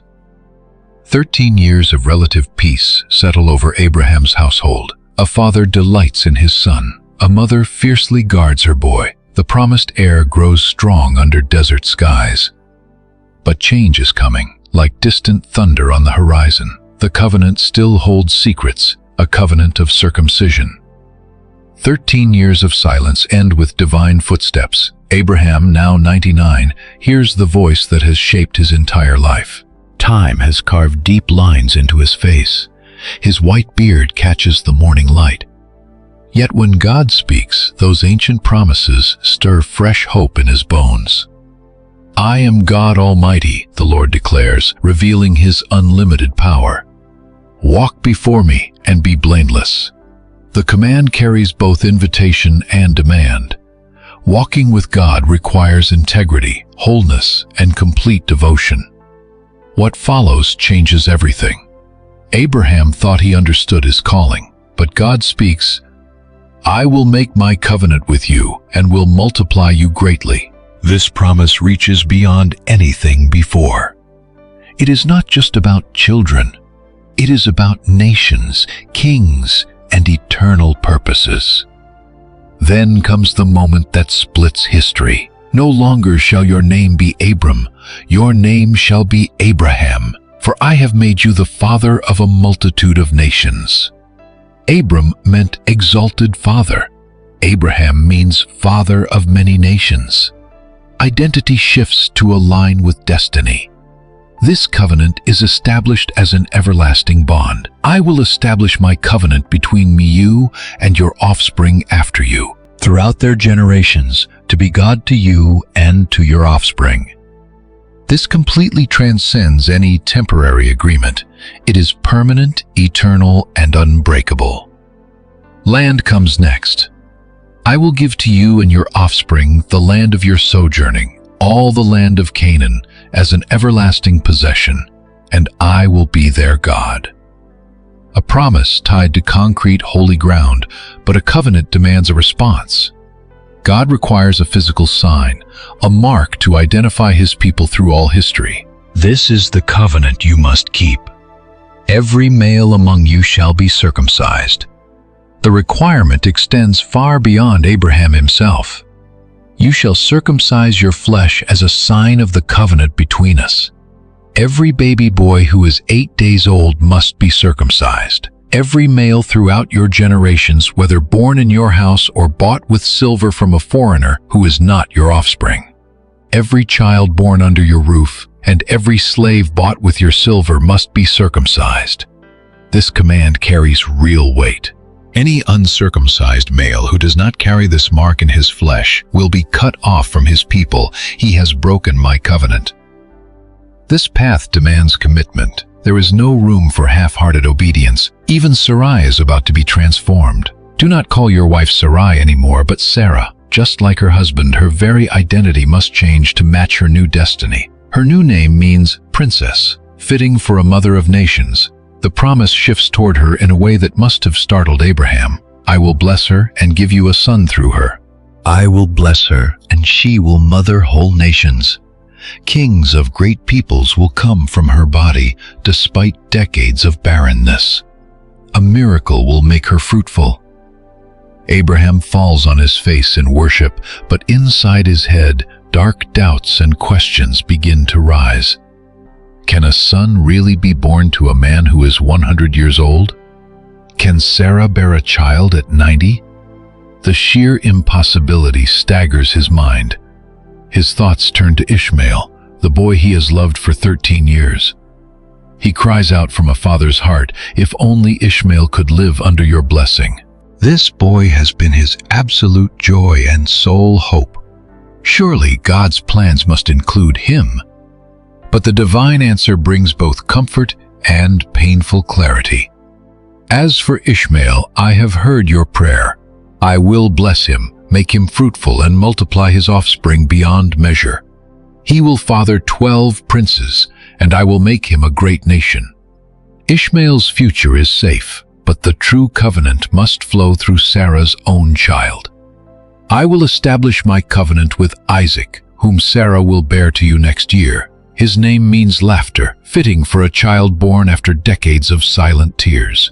The timing is incredibly precise. Not just someday, not just eventually, but at this exact time next year. The impossible now has a concrete deadline, and Abraham responds with immediate, quiet obedience. That very afternoon, he gathers every single male in his household, including Ishmael and all the servants, and circumcises them just as he was told. No hesitation. When God speaks, action follows. The raw pain must have been intense. 99-year-old flesh does not heal quickly or easily. Yet Abraham endures it without a word of complaint. This bleeding wound represents an eternal bond. Temporary agony fades beside a promise that will never die. Ishmael, now 13 years old, receives the mark right alongside his father, pulled into the covenant even if he is not the chosen heir. Grace spills over the edges. Even those who are not the direct heirs are covered by the promise. The massive household is completely transformed. New names bring new destinies. Fresh promises revive old, tired hearts. Physical scars bear witness to spiritual truths. Everything has changed, yet everything builds on the past. From this day on, every boy born to Abraham's family will carry this deep covenant mark in his flesh. 8 days after birth, each baby boy will be marked as belonging to God. This ritual will endure for thousands of years, anchoring generations to this moment. The long silence has finally broken. God has spoken. But this time, the waiting feels entirely different. By this time next year, Sarah will hold her promised baby. The impossible is becoming inevitable. Over at Mamre, heavy heat shimmers across the plains near Hebron. Abraham sits in the mouth of his tent during the blinding heat of midday, the hour when wise nomads rest to survive the sun. His eyes scan the horizon out of habit. In the desert, any small movement can mean approaching travelers, traders, or sudden trouble. Suddenly, 3 figures appear, walking steadily toward his camp. Out here in the wild, strangers always bring a mix of opportunity and danger. They might bring news from far away, goods to trade, or violence. But Abraham's heart has been seasoned by years of divine encounters. he senses something different about these approaching travelers. He stands up and runs to meet them, his old body moving with surprising speed. Something deep inside him recognizes them beyond physical sight. These are no ordinary wanderers. He bows low to the dusty ground, showing absolute respect. "My lord," he pleads, looking at their leader, "if I have found favor in your eyes, do not pass your servant by. Let some water be brought to wash your feet, then rest under the tree." The invitation follows ancient desert customs, but it carries an urgent, raw intensity. His offer quickly grows even more generous. "Let me fetch a piece of bread to refresh your hearts, and then you can go on your way, since you have honored your servant by coming here." His humble words hide the massive feast he is about to prepare. The travelers accept with simple grace, "Go ahead and do as you have said." Their agreement triggers frantic activity across the camp.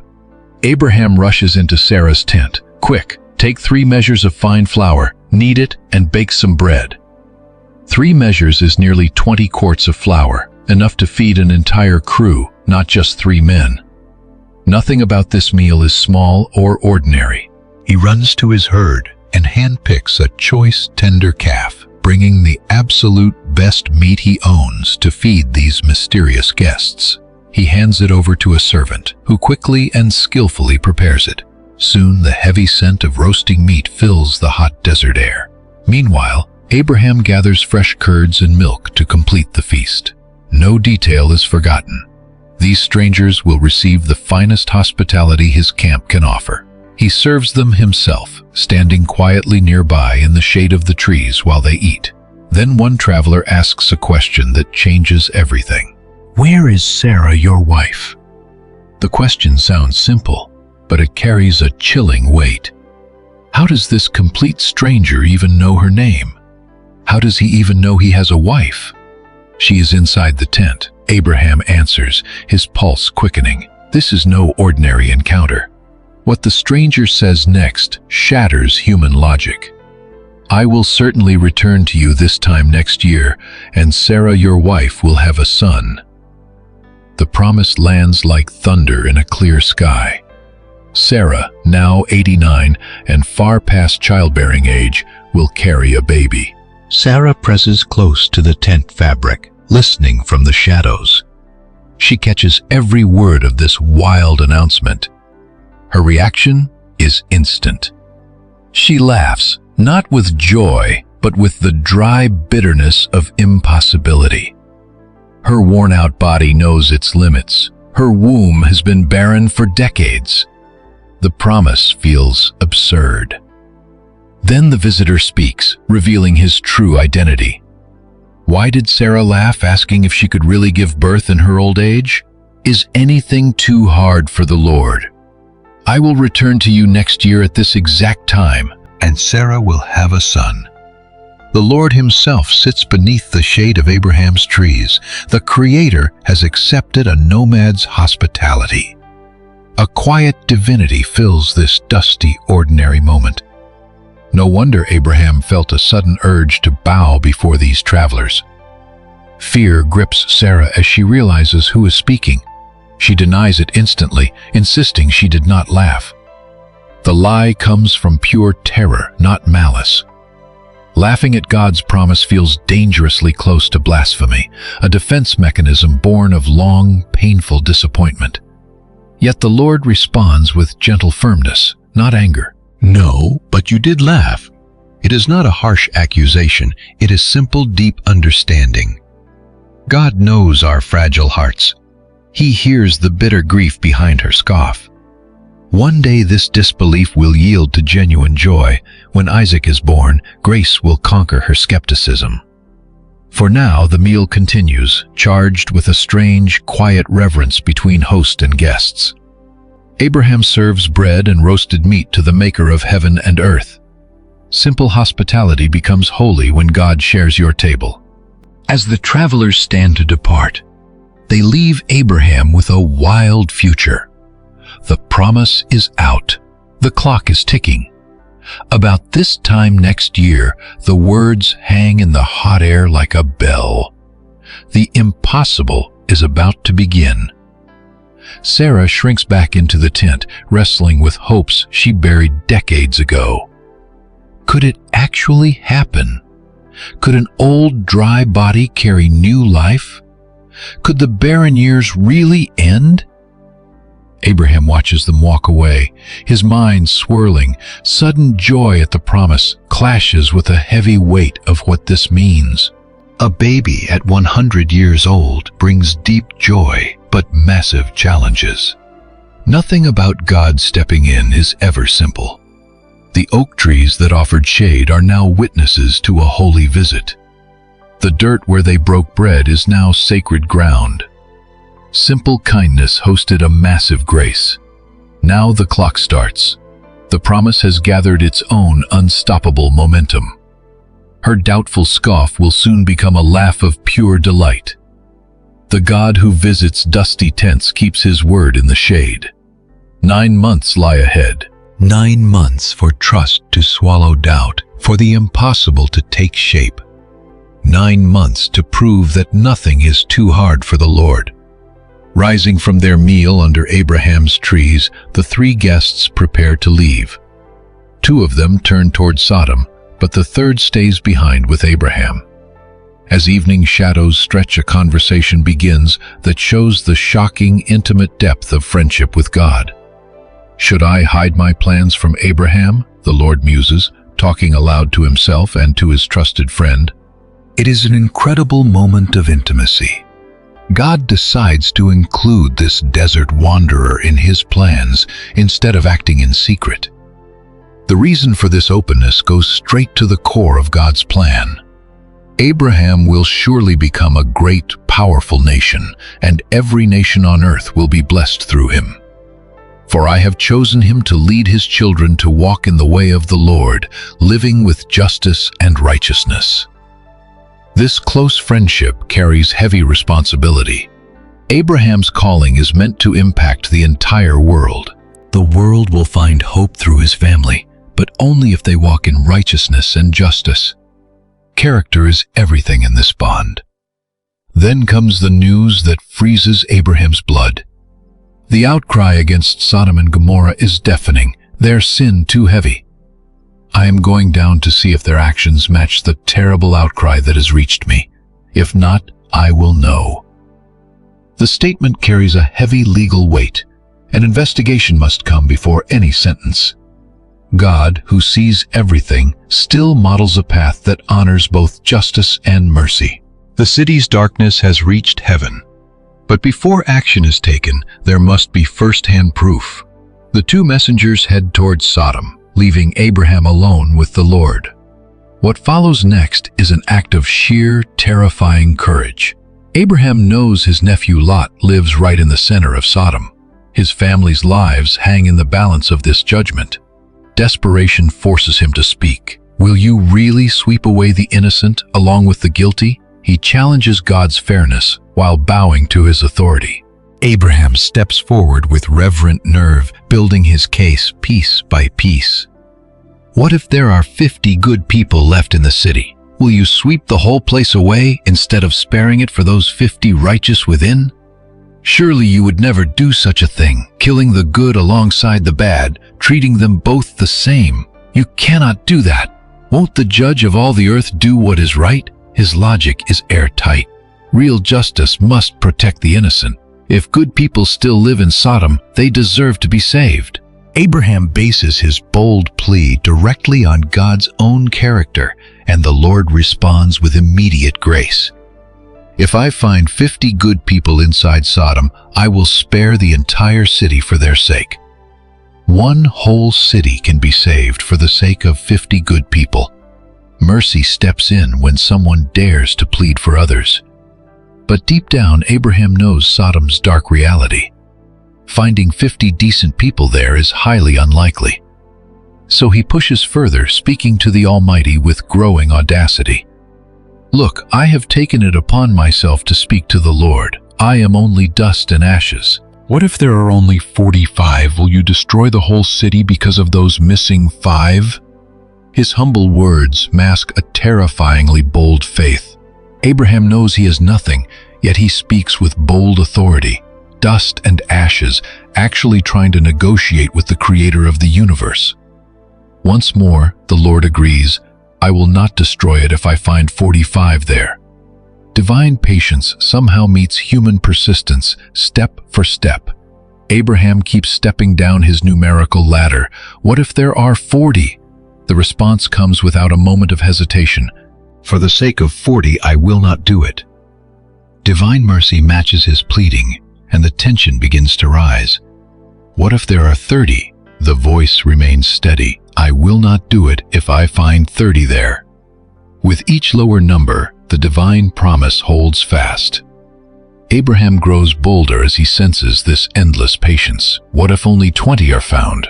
The answer echoes the ones before. "For the sake of 20, I will not destroy it." Just a tiny handful of good people could save an entire city. Finally, Abraham reaches what feels like the absolute edge of this conversation. "Do not be angry, Lord. Let me speak just once more. What if there are only 10? 10 seems impossibly small for a city that size, yet he dares to ask. The final answer reveals the true depth of God's mercy. "For the sake of 10, I will not destroy it." Just 10 good people, barely enough for one large family, could spare thousands of lives. Divine justice leans toward mercy at the slightest opening. The intense negotiation finally winds down, leaving a heavy silence. Abraham has gone as far as he dares. God has shown a mercy that defies human logic. Judgment will come, but only after every chance for rescue is gone. The Lord departs, leaving the old man alone to process what just happened. He stood before divine justice and found it softened by endless mercy. The ruler of nations actually listens to the prayers of a man. The maker of heaven and earth truly listens to dust and ashes. But a dark question haunts Abraham as night falls. Will they find even 10 good people in Sodom? Can his nephew Lot and his family provide enough goodness to save the city the morning will bring? The answer, but tonight, holds only prayer and raw hope. This encounter has exposed God's true heart. He desires to save, not to destroy. Judgment is about justice, not revenge. Even the most corrupt place can be spared if a tiny spark of goodness still remains. Abraham walks back to his tent, a changed man. He now knows that being God's friend means speaking up for others. Human prayers can shift divine action. A bold, righteous plea is welcome at the throne of heaven. The night drags on while Abraham wrestles with a reality he cannot fully grasp. Miles away, Sodom sleeps completely unaware that its fate is being weighed in the heavens. Morning is coming, bringing the heavy weight of final consequences. The fall of Sodom and Gomorrah. Evening settles over the valley as two figures approach the city gates. To anyone watching, they look like ordinary travelers looking for a place to sleep. But these are the very same messengers who broke bread with Abraham. They carry a mission of investigation and, potentially, judgment. Lot sits by the gate as darkness falls, a sign of his prominent standing in the community. The city gate is where elders run business and decide disputes. The moment he spots these strangers, something inside him senses they are in danger. He rises quickly, bowing low in deep respect. "Please, my lords, come to your servant's house, wash your feet, and stay the night. You can wake up early and be on your way." His desperate tone betrays his deep anxiety. He knows all too well what happens to travelers here after dark. But the visitors decline. No, they say, "We will sleep in the open square." Their refusal is a test. What happens to unprotected strangers in the open streets of Sodom will expose the city's true heart once and for all. Lot begs them, pleading so intensely that they finally relent and turn toward his home. His relief is immense. Under his roof, these men will finally be safe. Protected by the ancient laws of hospitality, he still holds sacred. He quickly bakes unleavened bread and prepares a modest meal, a sharp contrast to Abraham's grand feast, yet it carries that same generous spirit. Lot's home is the final flickering ember of goodness in a city that has gone completely dark. But before the guests can even lie down, trouble arrives. The men of the city, young and old alike, swarm Lot's house from every corner. Their intent is vicious and clear as they shout for him, exposing the absolute decay of their town. "Where are the men who came to you tonight? Bring them out so we can have our way with them." Their words barely hide their violent intent. This is no polite request, but a hostile demand from a mob drunk on their own cruelty. Lot steps outside, pulling the door tight behind him to protect his guests. What he does next shows a desperate, tragic confusion of values. He begs the mob, calling them brothers, to somehow find a spark of humanity left in them. "I beg you, my friends, do not do this wicked thing." But his pleas fall on deaf ears, hardened by years of sin. The crowd grows louder and angrier, accusing this outsider of trying to play the moral judge. "This fellow came here as a stranger, and now he wants to judge us?" they scream. "We will treat you worse than them!" The crowd turns on Lot, surging forward to smash the heavy door and drag everyone out by force. But the messengers act instantly to rescue their host. They pull Lot back into the house and strike the men outside with sudden blindness.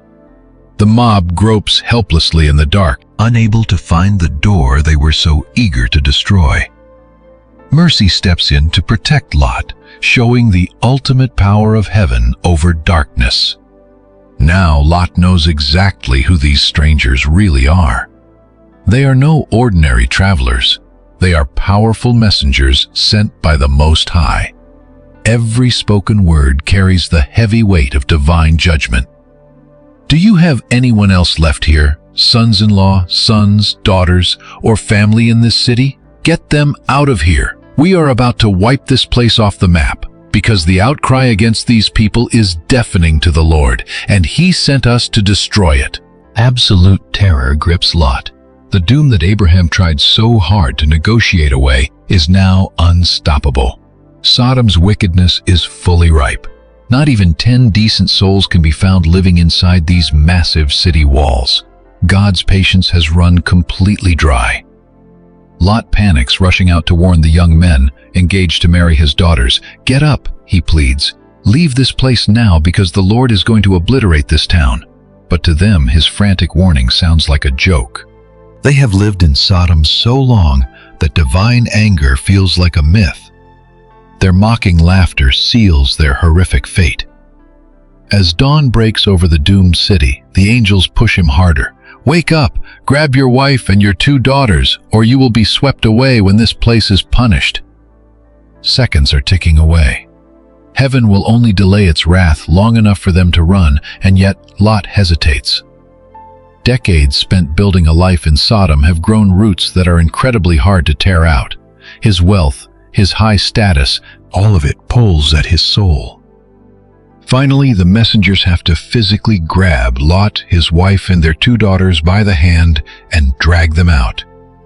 The sacred text points out that the Lord was deeply merciful. Even Lot's weak, stumbling faith receives divine protection. Grace reaches even those who are spiritually lost if any spark of goodness remains. Once outside the walls, an angel delivers the final command: "Run for your lives, do not look back, and do not stop anywhere in this valley. Escape to the hills, or you will perish." The order is sharp and absolute. Safety can only be found by breaking completely with these wicked, doomed cities. Lot begs to flee to a tiny nearby town called Zor instead of the mountains. The angel grants the plea, but urges him to move faster.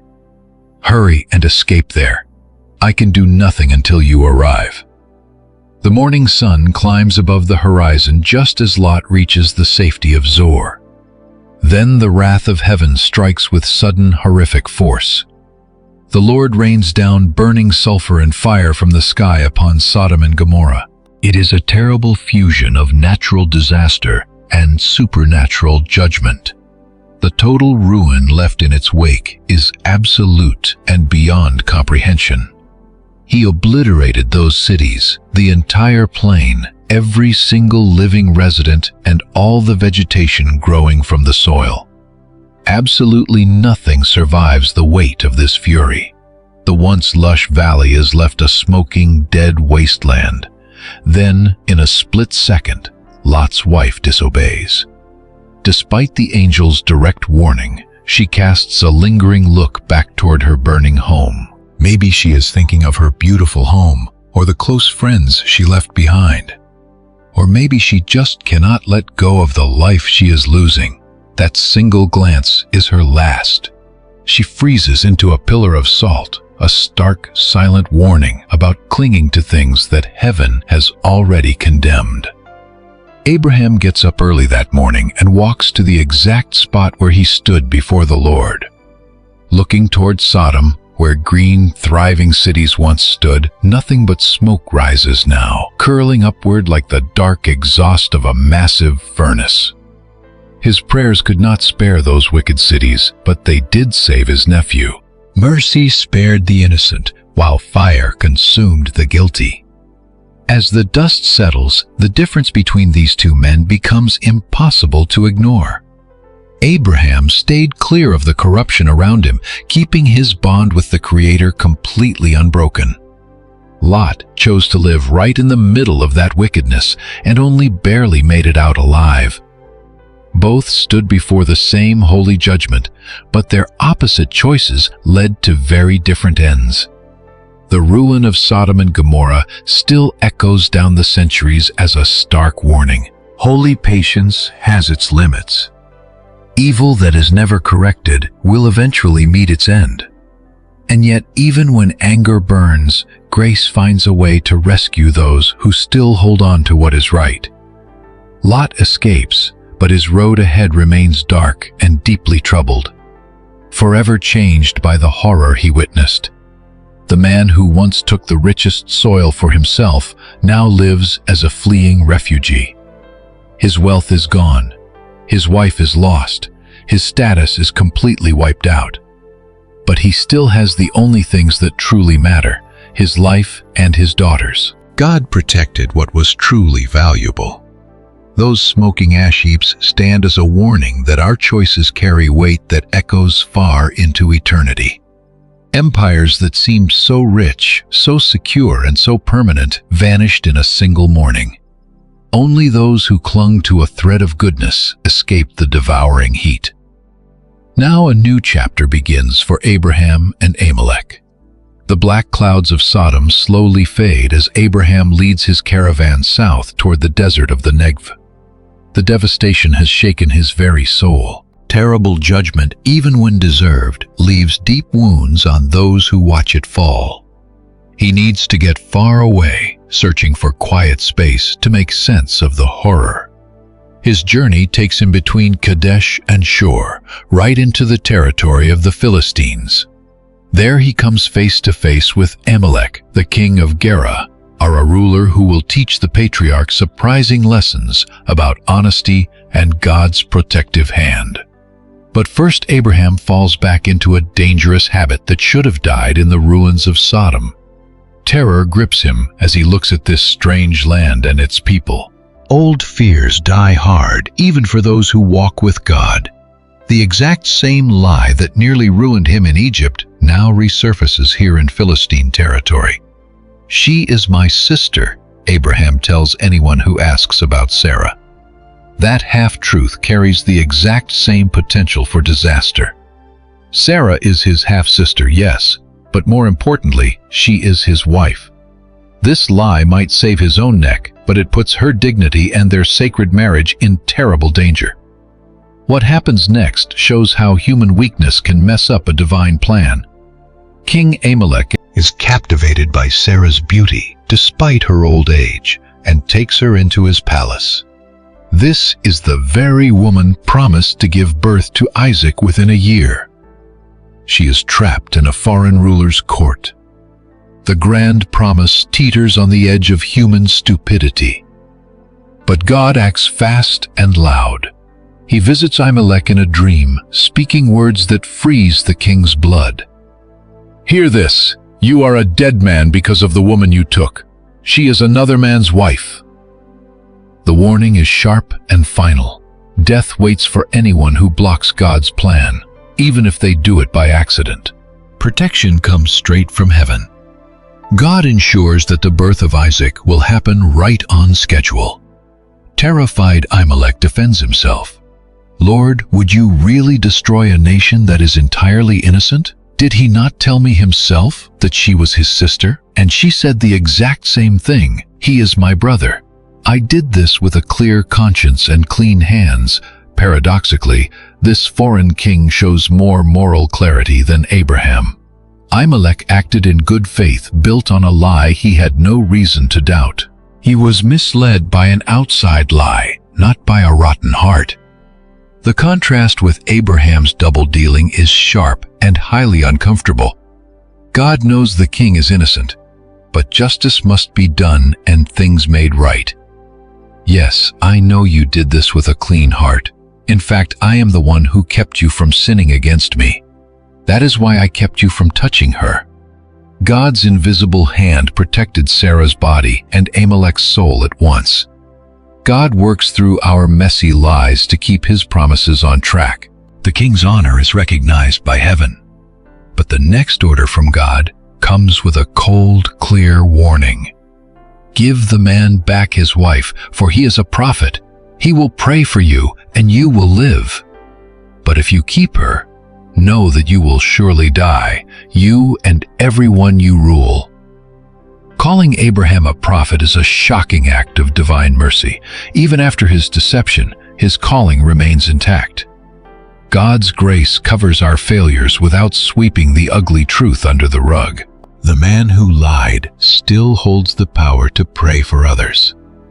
Ahimelech wakes early the next morning, shaken to his core by that midnight encounter. He calls his servants together and tells them everything.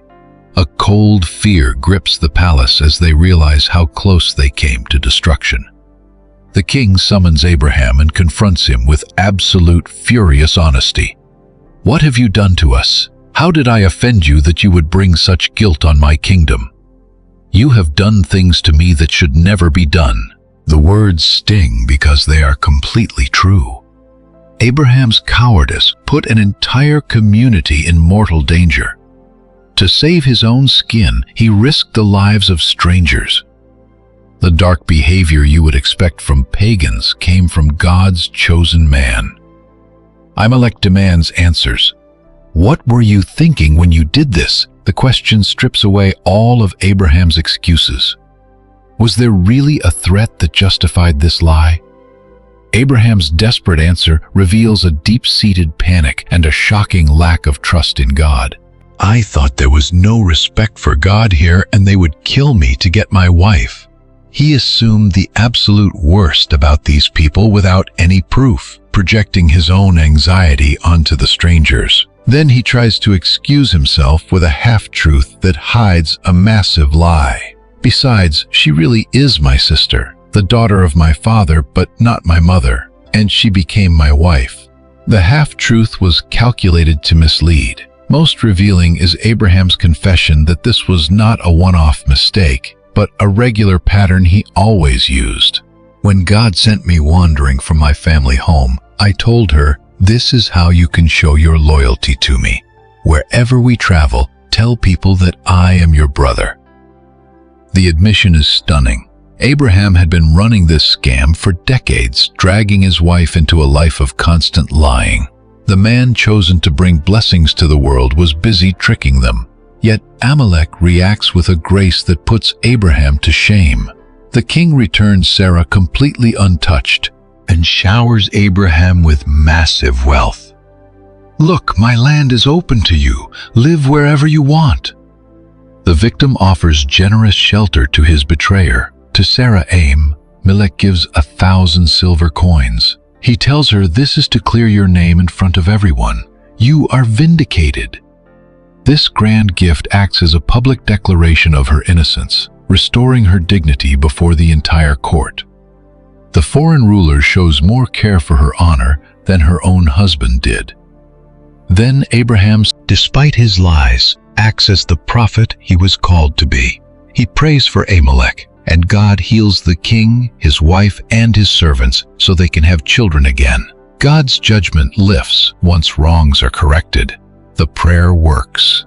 Despite the messy moral failure, this story forces us to look at some uncomfortable truths about faith and character. God's chosen people can fail spectacularly. God's ultimate plan survives our deepest flaws, moving forward despite our failures, rather than because of them. Often, outsiders show far more integrity than believers do, yet grace covers everyone. Abraham's lies do not cancel his calling. Amalek's honesty is honored and protected by God. Sarah's dignity is saved despite her husband's cowardice. The divine plan pushes ahead through all our human stupidity. Abraham is left humbled but not abandoned. He watched God show immense patience to his weakness, finding true goodness in a pagan king. The promised son will arrive right on schedule, but the lesson about integrity will keep echoing through his remaining years. Isaac is born. The promise hangs in the air like morning mist over the desert. At this time next year, your wife Sarah will have a son. The divine words spoken under the great oaks at Mamre now move toward fulfillment. Time flows steadily toward a miracle. Sarah's body shows no sign that this impossible promise is coming true. At 90 years old, her womb has been barren for decades. The monthly rhythms of fertility stopped long ago. Yet something stirs within her that defies any natural explanation. A quiet power begins to work right where human possibility ends. Abraham watches his wife with new eyes. The woman who once laughed at the angel's announcement now carries the seed of promise inside her aging body. Each day brings fresh wonder. Every morning reveals God's faithful power moving quietly within ordinary flesh. The pregnancy unfolds with all the usual discomforts made much worse by her advanced age. Sarah's body struggles against this unexpected burden. Her joints ache. Her strength comes and goes. Yet joy weaves its way through every physical struggle. The impossible is becoming visibly real. Word travels through the camp as Sarah's condition becomes obvious. Servants whisper to one another in amazement. Neighboring nomads hear the news with wide-eyed wonder. A 90-year-old woman carrying a child staggers the imagination of everyone. Only God can account for something like this. Sarah herself marvels constantly at what is happening inside her body. The barren womb that brought her decades of shame and grief now swells with new life. Her empty arms, which once ached, now prepare to hold the child of the covenant. The disbelief that made her laugh before the angels slowly turns into a laughter of pure, overwhelming joy. Abraham, now 100 years old, prepares for fatherhood with trembling hands. 25 years have passed since that first promise was spoken. He endured years of Sarah's barrenness, tried to fulfill the promise through Hagar, and watched Ishmael grow into a young man. Now the covenant child is almost here. Labor arrives with a fierce intensity that tests every ounce of Sarah's aged strength. But the same divine power that started this pregnancy sustains her to the very end. The boy who seemed impossible to conceive proves just as determined to enter the world. Promise takes on flesh in Sarah's trembling arms. The Lord visited Sarah just as he had said, doing for her exactly what he had promised. Those simple words carry immense weight. God's faithfulness has triumphed over human impossibility, proving more reliable than any natural limitation. Isaac draws his first breath. In a world waiting for him, his cry announces that the impossible has finally happened. The child of promise, the heir of the covenant, and the father of countless generations has finally arrived. Abraham holds his son with hands that shake with deep emotion. This tiny life represents the fullness of everything God promised.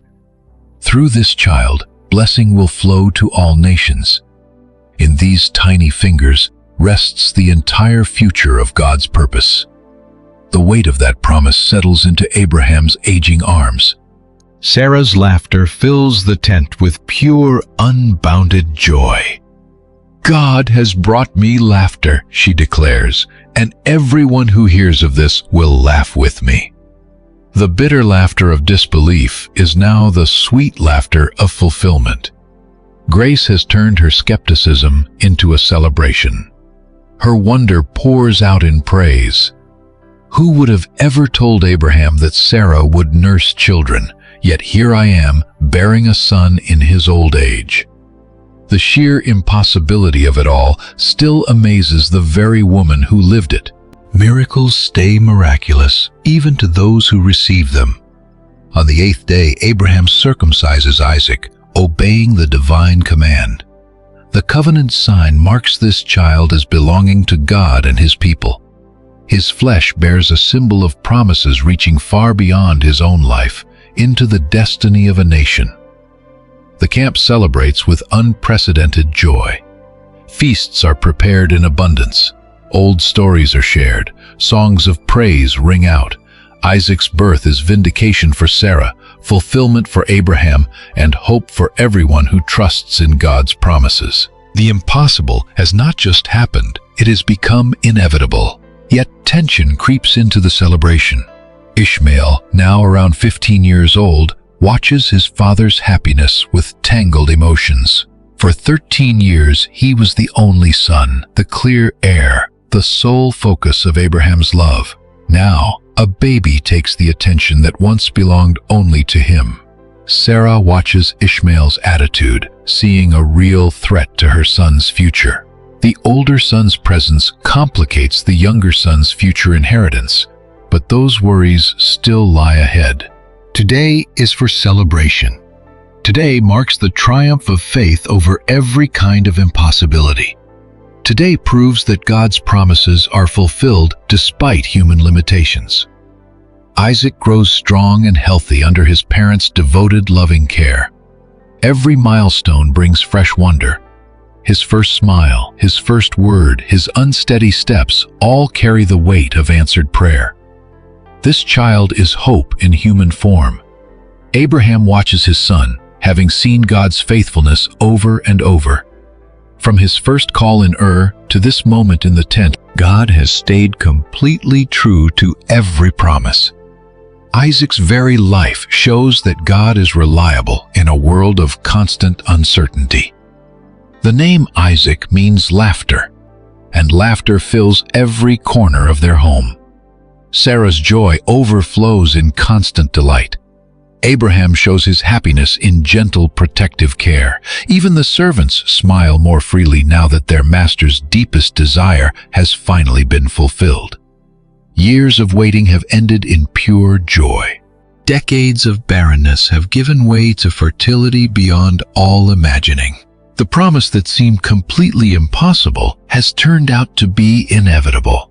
God's promise has overcome every single obstacle thrown in its way. Little Isaac's birth marks a major turning point in the covenant story. The promised child is finally here. The long-awaited heir is finally born. Now the future of a divine purpose sleeps peacefully in Sarah's arms, breathing softly, a tiny miracle in the desert.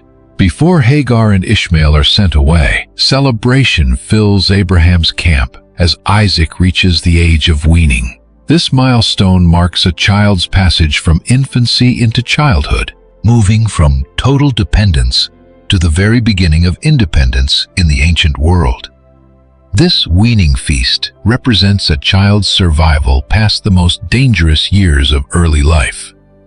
To honor the occasion, Abraham prepares a truly massive and generous feast. Servants prepare elaborate dishes, while neighbors gather to share the joy. Music and laughter drift through the camp like cool water flowing through dry desert channels. Young Isaac has not merely survived these years, he has truly flourished under his parents' devoted care. But right in the middle of this grand celebration, Sarah's eyes catch something that suddenly chills her heart. Ishmael, now about 17 years old, is playing with little Isaac in a way that troubles her deeply.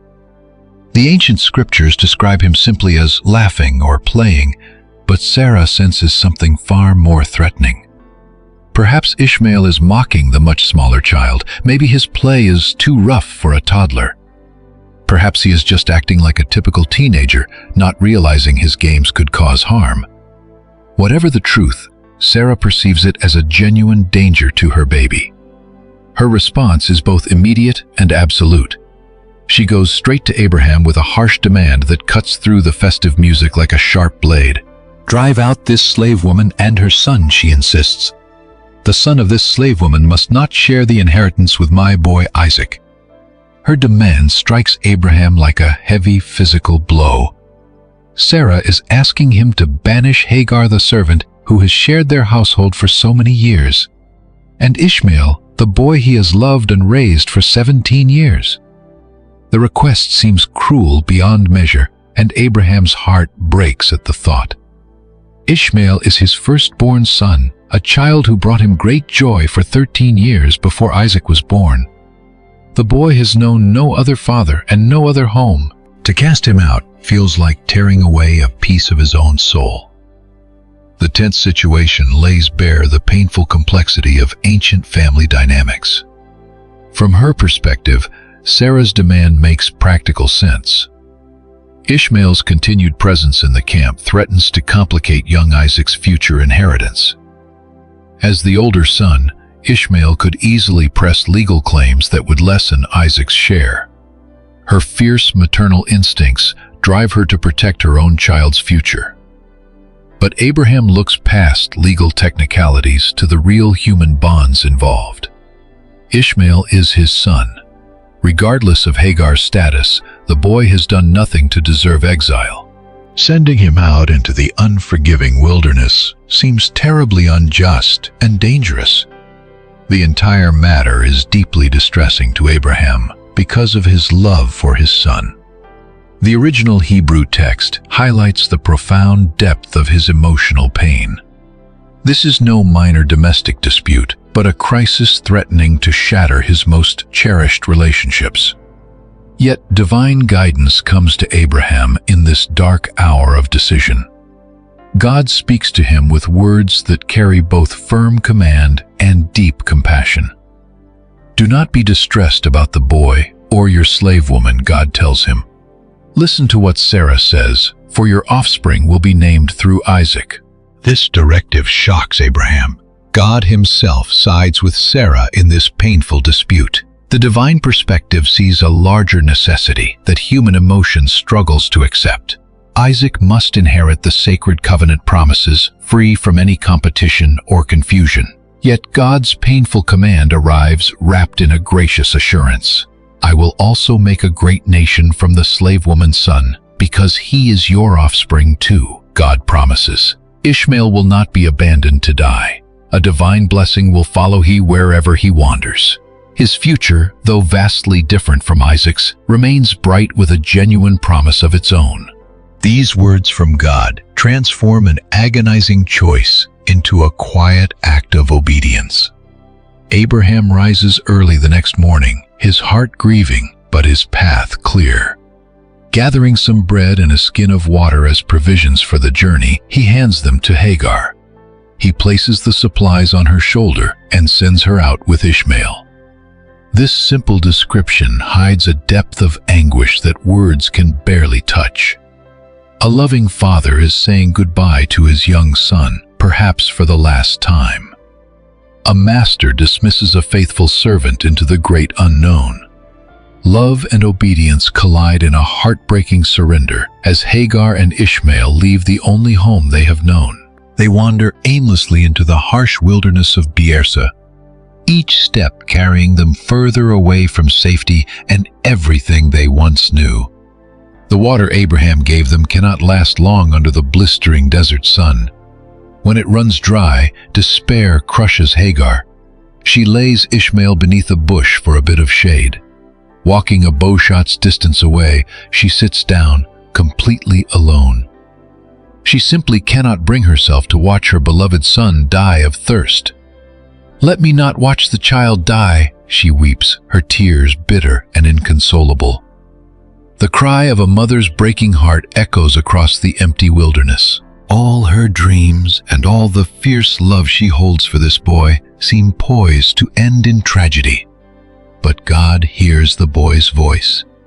Heaven's focus turns to the suffering child rather than the weeping mother. God heard the boy. The story emphasizes that heaven notices the young and vulnerable, the innocent ones trapped in situations far beyond their own making or control. The angel of God calls out to Hagar from heaven with comfort and instruction. "What is wrong, Hagar? Do not be afraid, for God has heard the boy's cry from where he lies. Rise up, lift him, and take his hand, for I will make him a great nation," the voice promises. In a single moment, divine intervention turns despair into hope. This child of the wilderness will live. The boy Sarah cast out carries a divine promise in his bloodline. God's mercy extends past the strict boundaries of the covenant family to embrace all of Abraham's offspring. Suddenly, God opens her eyes and she spots a well of fresh water nearby. The provision was already there, merely hidden by her own blinding despair. She fills the leather skin and gives her son a drink. Vibrant life rushes back where death had been pressing so close. Hope quickly displaces despair. God stays with the young man as he grows. Ishmael develops into a highly skilled archer, completely master of his wild environment. Eventually, Hagar finds him a wife from her native land of Egypt. The family that began in Abraham's tent now carves its own legacy out in the open wilderness. Ishmael settles in the dry wilderness of Pan, far from his father's camp, but never out of God's sight. He fathers 12 sons, and each grows up to rule his own tribe. The promise made to Abraham comes to pass. Ishmael rises to head a great nation. Yet the painful separation serves a higher plan that human hearts struggle to accept. Isaac is safe. Ishmael has his future. Both receive blessings, just in different places. Abraham's camp grows quiet after they leave. The tents that once echoed with the shouts of 2 young boys now hear only Isaac's laughter. The old patriarch carries the raw wound of parting even as he feels the peace of obeying God's will. This story lays bare the complex, often agonizing clash between human feelings and a higher purpose. Sometimes the path God chooses requires decisions that break the heart.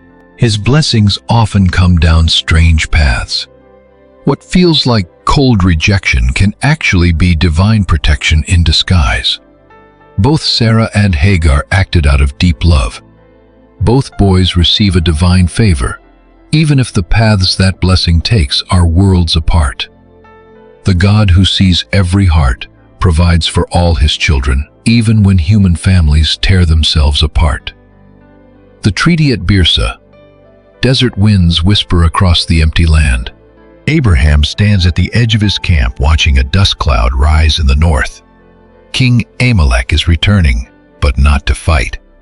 This time, peace travels with him. Years have slipped by since they last met. Sarah's memory still hangs between them, yet a stronger force draws the Philistine king back to Abraham's tents.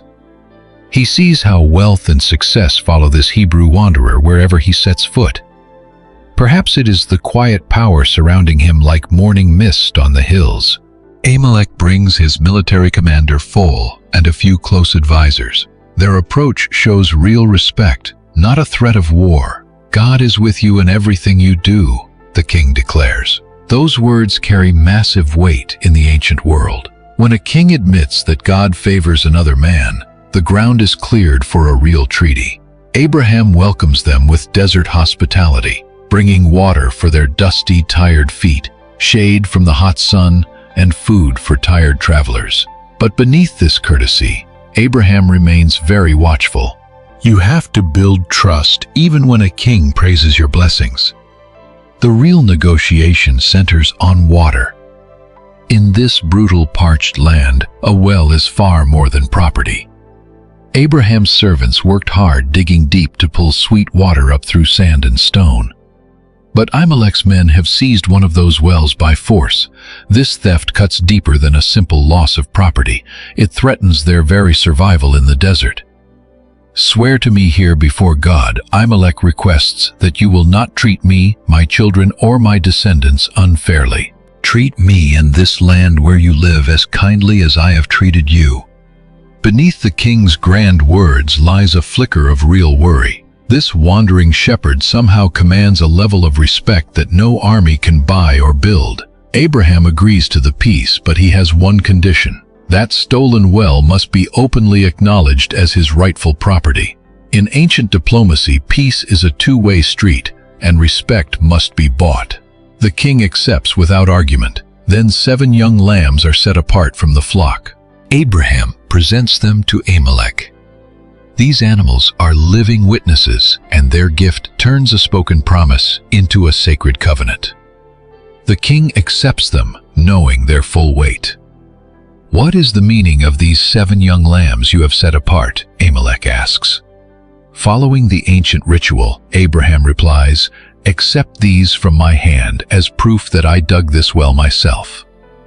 This exchange creates an obligation that will outlive both men. Future generations will point to this moment during disputes over water. They name the place Behiba, the Well of the Oath. It is a name with a double meaning. 7 lambs stand witness to the promise. A sworn oath binds both sides together. Words become a monument to peace. And the treaty secures far more than simple water rights. It carves out a pocket of mutual respect in a hostile land. Abraham wins security for his growing family. Amalek secures peace with a man whose God actively steps into human affairs. After the king rides away, Abraham plants a tamarisk tree. This tough, resilient shrub will outlive both of them. Its deep roots drinking from the very well they fought to secure. Its wide branches will shade future generations who tell the tale of this treaty. Under that green canopy, Abraham calls on the name of the Lord, the everlasting God. His prayer rises like morning smoke into the endless sky. The eternal nature of his God stands in sharp contrast to the fragile treaties of men. Kings die and treaties fade, but the Lord stands beyond the reach of time. The well at Beersheba becomes far more than a watering hole. It represents Abraham's first secure, recognized foothold in the Promised Land. He no longer relies on the hospitality of strangers or the shaky goodwill of temporary stays. He has planted his roots through a witnessed covenant. Cool, clean water wells up from deep below. Flocks gather at the stone edge to drink, and children splash in the shallows under the desert sun. Life thrives around this hard-won peace. One day this well will water Isaac's flocks, and nearby Jacob will dream of a ladder reaching to heaven.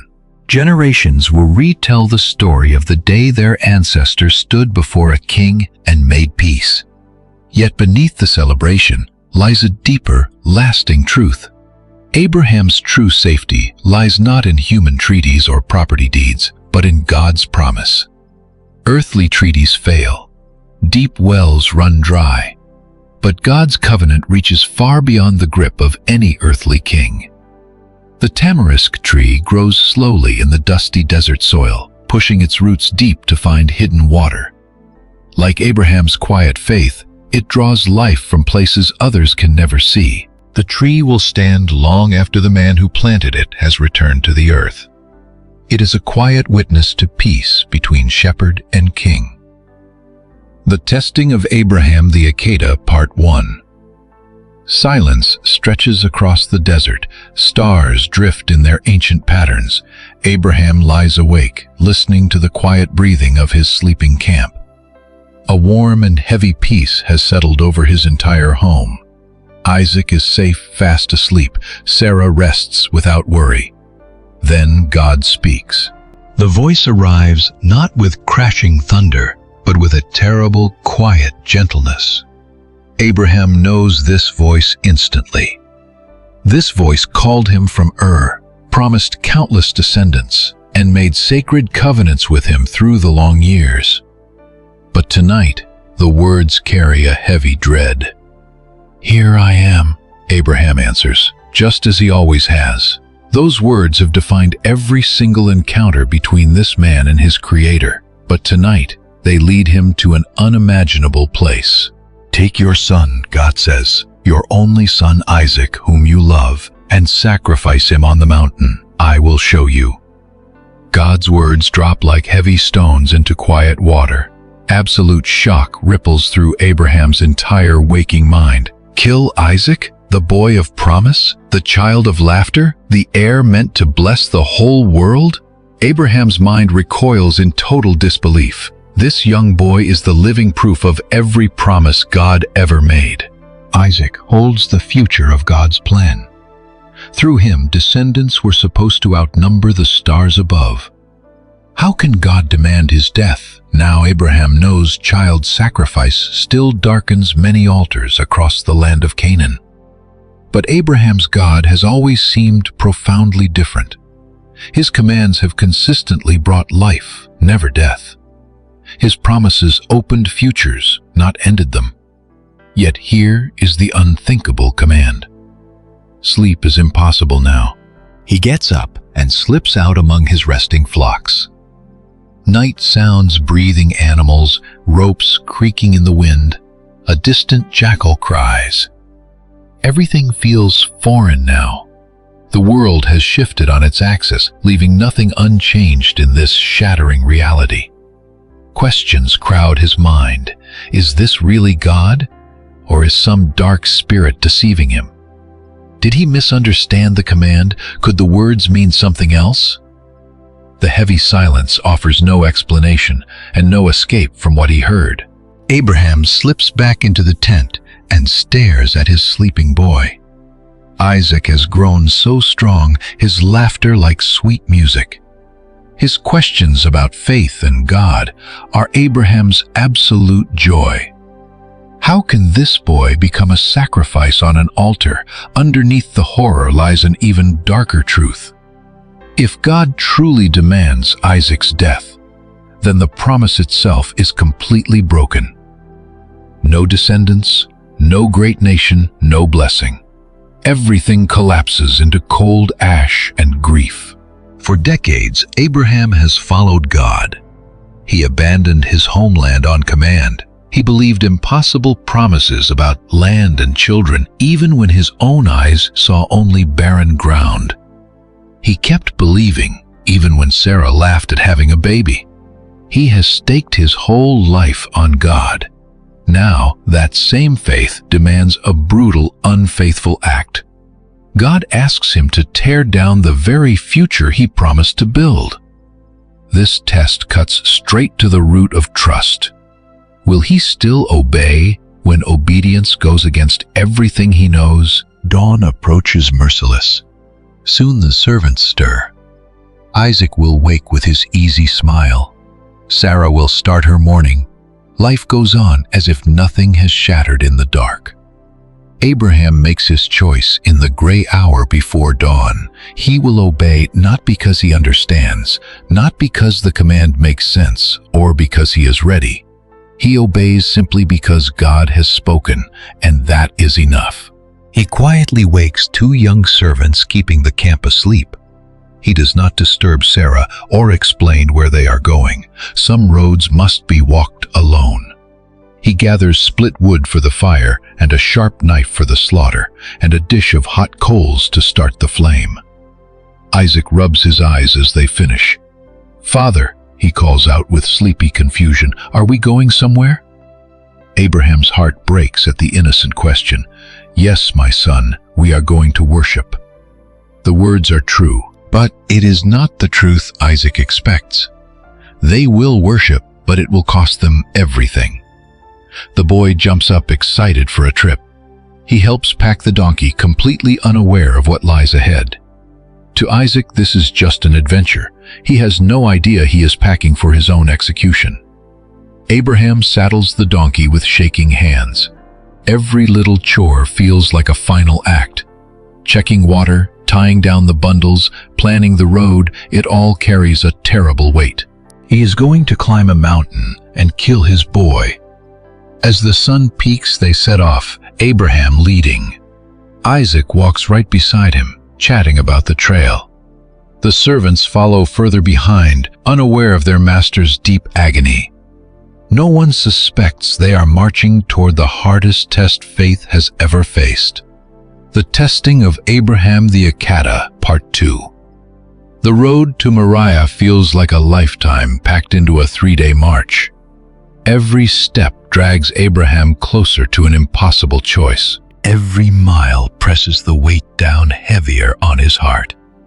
Isaac walks beside him, trusting and untroubled, while the heavy knife wrapped up in the pack seems to burn through his clothes.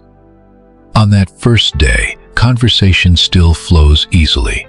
Isaac asks where they are going. Abraham answers with vague words about worship, and the boy accepts it all without question. Why would he doubt his own father? They have traveled together so many times before, always returning home safe. The second day brings long, quiet stretches of walking. Abraham speaks less now, his eyes scanning the dry horizon with purpose. He searches for the mountain God promised to show him. Every rising peak could be the place, every ridge the altar. The dread eats away at him like an open wound. Isaac notices his father going quiet, but assumes it is just the exhaustion of the road. He tries to lighten the mood with stories about the sheep back home. That innocent, cheerful voice clashes painfully with the silent storm inside his father. Life and death walk side by side down this dusty path. The servants have no idea what their master is carrying inside him. To the servants, this looks like a completely normal father-son journey to offer a sacrifice. A routine enough trip for a patriarch in these hills. They cannot hear the war tearing Abraham apart from the inside. They do not see him weeping in the dark before dawn while everyone else sleeps. Then the third morning breaks clear. As they pack up camp, Abraham looks toward a distant peak.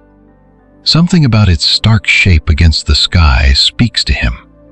This is the very mountain God pointed out to him. This is where the altar must stand. "Stay here with the donkey," Abraham tells the servants. His flat, quiet voice shuts down any room for argument.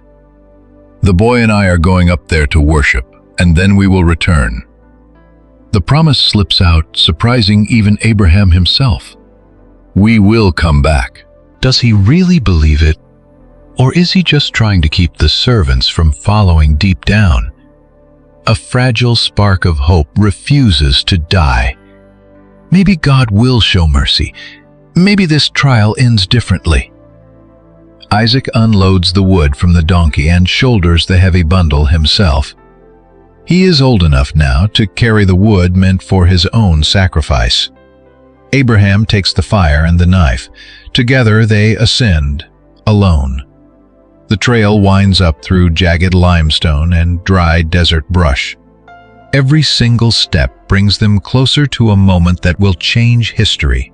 Isaac pants under the heavy timber, but he does not offer a single word of complaint. He trusts his father completely. Halfway up the mountain, the boy finally breaks the long silence father has put. His voice sounds genuinely puzzled. "Yes, my son." Abraham's voice threatens to break. "I see the fire and the wood," the boy says, "but where is the lamb for the offering?" The question cuts through Abraham like a cold blade. This trusting child still believes they are going to sacrifice an animal. He has no idea that he is the offering. His trust in his father is absolute, pure, and unbroken. Abraham stops in his tracks. He turns and looks straight into his son's innocent eyes, completely speechless. The terrible truth is there, but he cannot say it.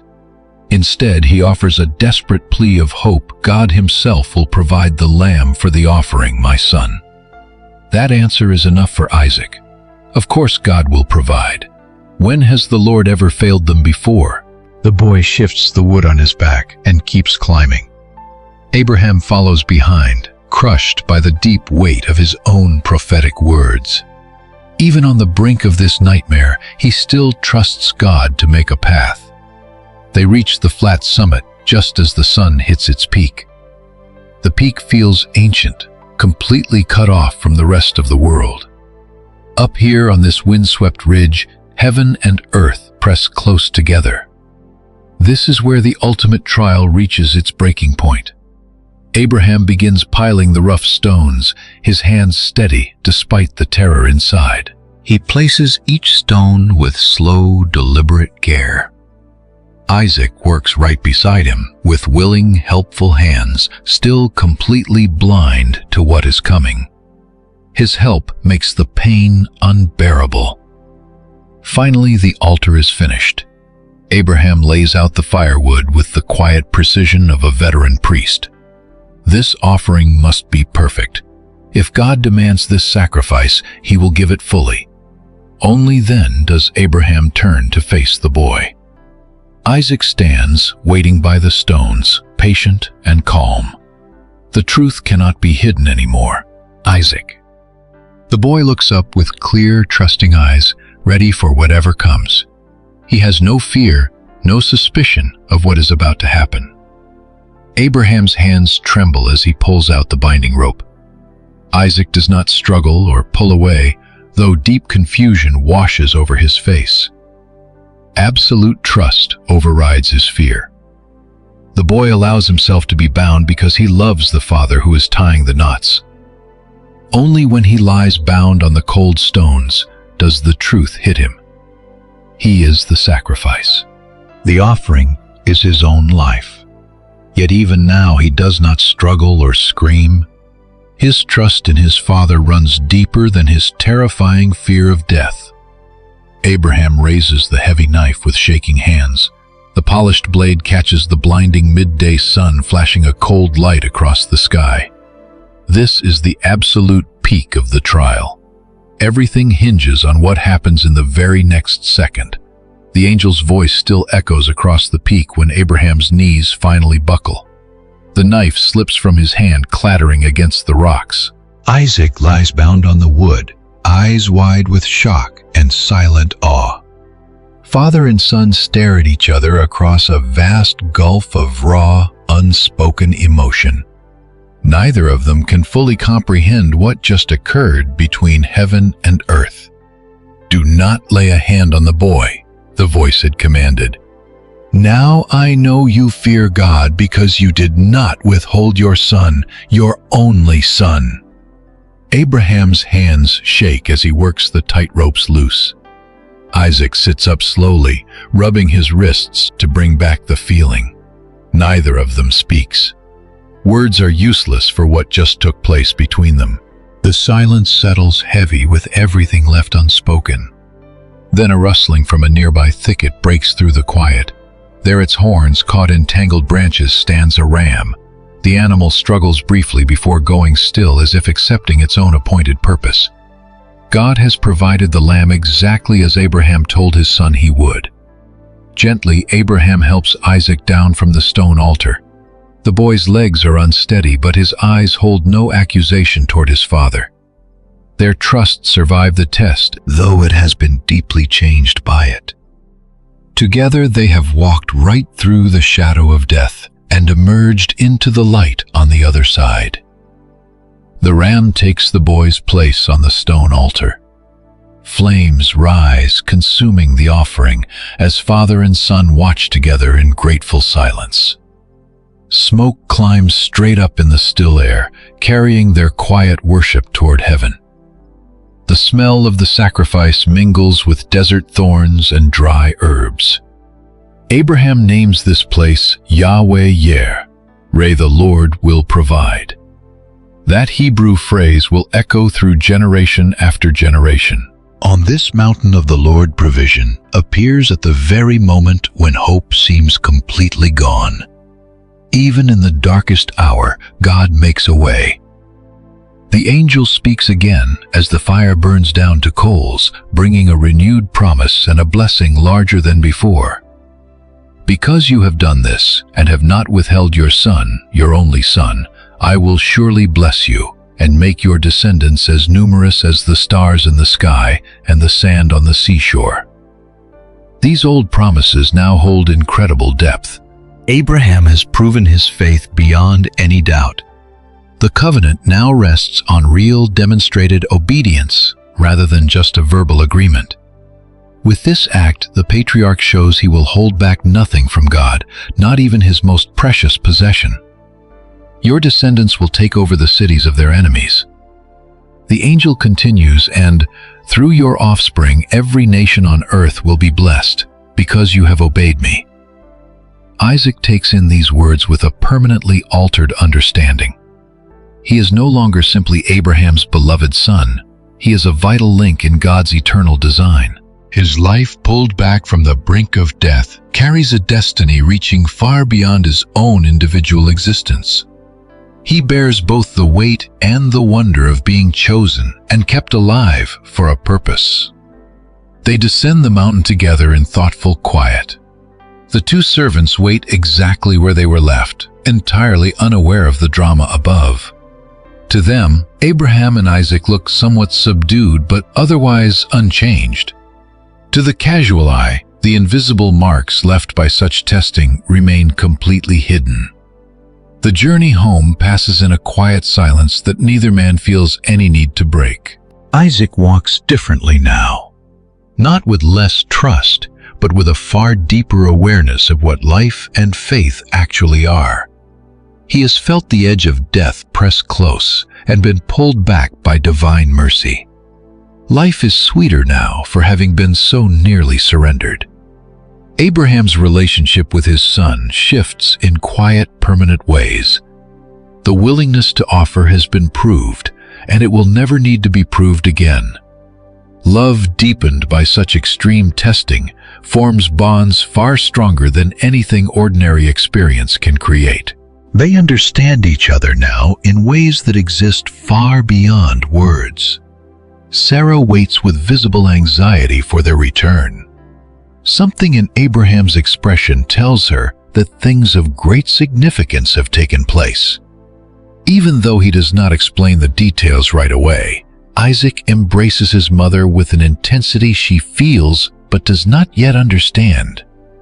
She senses a profound shift, but she does not press for answers. The ram's horns are hung in Abraham's tent as a constant reminder. Whenever doubts surface or faith wavers, he only needs to look at them to remember what God provided on that peak. The Lord who provided a substitute in that critical moment will provide for every need in his own way. Isaac carries his own memories of the mountain memories that will never leave him. The roughness of stone against his back, the brightness of sunlight flashing off the blade, his father's tears falling like rain on his face, the angel's voice splitting the silence at the last possible second. These images will shape his understanding of God for the rest of his life. The test has ended, but what it set in motion will ripple through generations. Abraham's willingness to give up Isaac becomes the standard by which all faith is measured. The mountain where God provided will be remembered as the place where true worship was offered and received. In quiet, reflective moments, Abraham turns over the strange math of divine testing. He was required to give up everything in order to truly receive everything. He was commanded to apparently destroy the promise in order to secure it forever. He had to act in ways that seemed to contradict faith to fully demonstrate it. The paradox no longer torments him as it did in the dark before dawn. God's ways move at a level that completely transcends human logic. Divine wisdom operates according to principles that finite minds cannot fully map. Faith means holding on when understanding collapses completely, obeying when every circumstance seems to argue for resistance. Isaac grows into manhood, bearing the invisible mark of one who has been redeemed. His life carries a quiet gravity because it was bought back from the edge of death. He will become the father of Jacob. A nation will be born from one whose life was preserved by a substitute sacrifice on a mountain in Moriah. The peak stands in silence under the stars. Wind moves through the thorny shrubs where the ram was held fast. The altar stones settle deeper into the ancient quiet earth. The memory of what happened on those heights will never fade. God provided as He always does. On His mountain, provision was made. And then came the day of Sarah's burial. Inside the tent where Sarah's laughter once echoed, a deep quiet settles. The heavy years weigh upon Abraham's camp, and her hair has grown as white as the salt flats of the desert. Her hands, once so quick and warm in welcoming guests, now move with a slower, more deliberate care, silent and still. Yet her eyes still light up whenever Isaac visits with news of his growing herds. For 127 years, Sarah has walked this earth. She has seen empires rise and fall to dust, witnessing great cities being built up and wicked ones swallowed by blazing fire. She survived famine and plenty, terror and deep joy, barrenness and late abundance. Now her long journey nears its end, closing softly like evening shadows stretching across the familiar desert ground. One morning Sarah wakes to a deep weariness in her bones and knows this day will be different from all the rest. Pulling Isaac close, she whispers her final blessings over him. Her words hold the quiet wisdom of a lifetime spent learning to trust in the Lord's timing. Abraham sits close as her breathing grows shallow.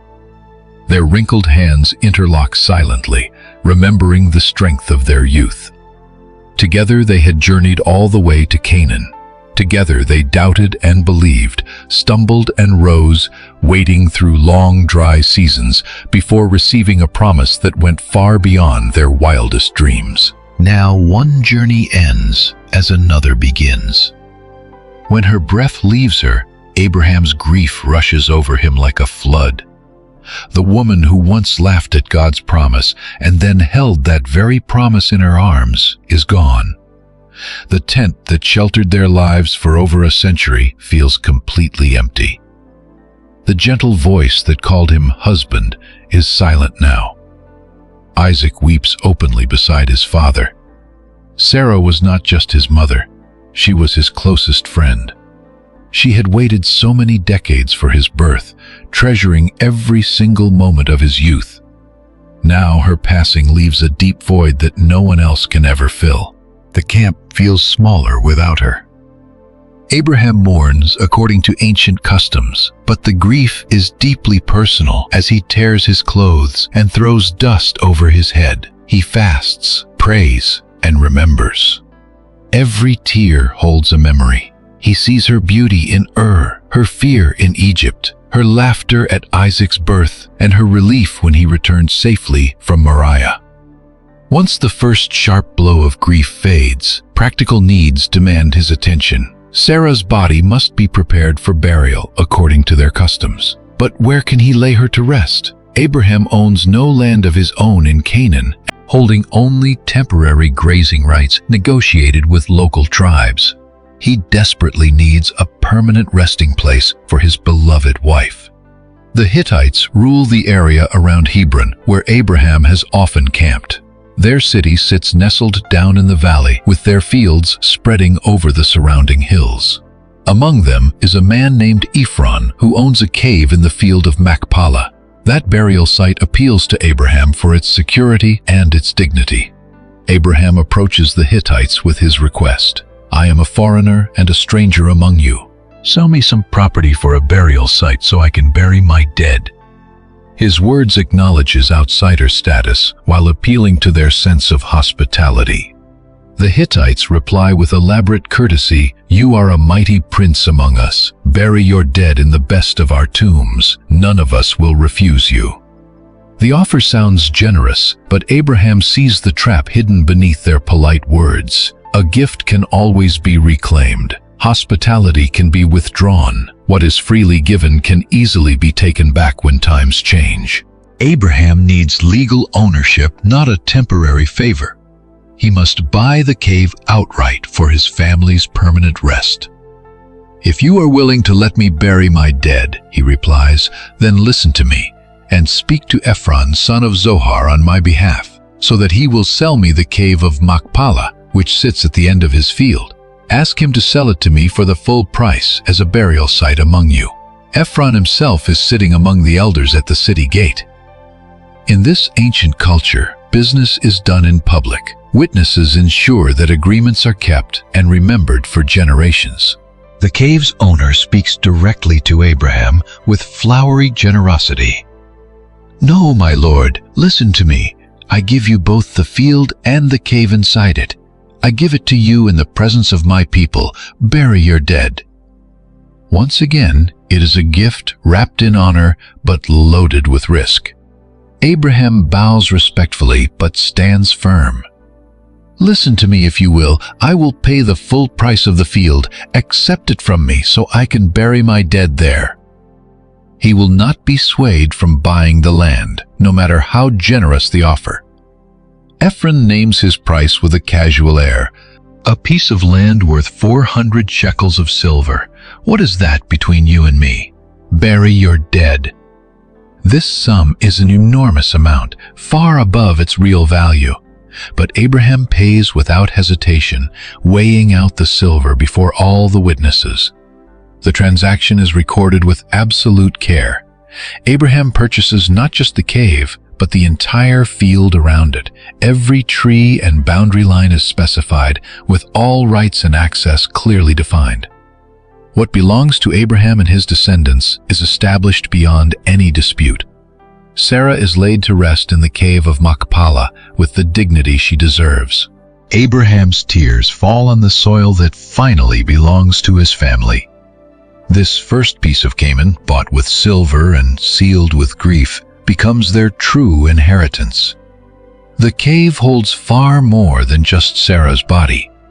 It holds the dreams they shared, the promises they believed, and the love they nurtured through decades of wandering. Here lies the woman who left everything behind to follow her husband's God. Here rests the mother whose laughter welcomed an impossible joy. Abraham walks back to his tent, deeply changed by loss, as the quiet spaces echo with her absence. Her weaving sits half-finished. Her cooking pots stand unused. The bed they shared for so long stretches cold and empty beside him. Grief becomes his constant shadow, softening only with the slow march of time. Yet even in deep sorrow, purpose remains. Isaac needs a wife. The promise must continue. God's plans cannot be stopped by death, no matter how painful. Abraham must now secure his son's future while honoring his wife's memory. Duty demands a surrender, even when yielding tears the heart. The silent cave of Machpelah waits, ready to receive the rest of Abraham's family when their time comes. It will shelter Abraham himself when his day arrives. Isaac and Rebekah will rest here. Jacob and Leah will join them in turn. That first plot of land bought in Canaan becomes a tomb for generations. Yet Sarah's legacy somehow breathes on in Isaac's quiet laughter. It lives in promises still unfulfilled through decades of stubborn waiting. She who was once so beautiful that kings fought for her now becomes the mother of nations. The woman who once doubted lived to see God's promise come true. Death cannot dim her legacy. And now begins the search for Isaac's wife. 3 years pass after Sarah is laid to rest, and Abraham sees a shift in Isaac. The young man tends the flocks with quiet mechanical duty. But the joy is gone from his stride. Grief has carved deep lines in his face. His mother's old tent stands cold and silent, used only when darkness forces him to sleep. Abraham recognizes the heavy silence because he carries it too. A thick loneliness settles over their camp, clinging to everything like desert dust. The boy needs more than sheep and hired hands to fill his empty hours. He needs a companion, a wife, to bring laughter back to these tents. But finding her is no simple task. The local Canaanite women worship other gods, following ancient dark customs that could easily pull Isaac away from his faith. Their families bow to carved idols instead of the one true God. Marrying into these tribes would dilute the sacred promise and ruin their future. Abraham looks north toward the city of Nahor, where his brother settled. Among his own relatives, there are women who still share his heritage and history. Blood runs deep there, and the old customs endure. A bride from his own kin would understand Isaac's past and the weight of his calling. But Abraham cannot make the trek himself. The years have stiffened his bones, and a journey to Nahor would take months of hard travel. The desert trails are far too brutal for his fragile body. He must send a representative, someone trusted enough to choose a bride on Isaac's behalf. His chief servant has managed the household for decades. The man controls all of Abraham's wealth and makes critical decisions when his master is away. If anyone can handle a task this delicate, it is this loyal steward. Abraham calls the older man aside for a quiet, private talk. "Put your hand under my thigh," Abraham commands, demanding the ancient gesture reserved only for the most solemn promises. The touch binds them in a sacred pact. A promise made this way cannot be broken without inviting God's anger.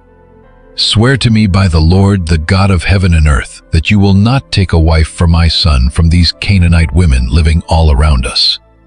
The rule is absolute. No local girls, no matter how beautiful or politically useful. The old servant feels the heavy weight of this command. He watched Isaac grow from a miracle baby into a quiet man. He saw the boy's faith tested on Mount Moriah, forged in that terrifying trial. This marriage will shape more than Isaac's happiness. It decides the future of God's promise.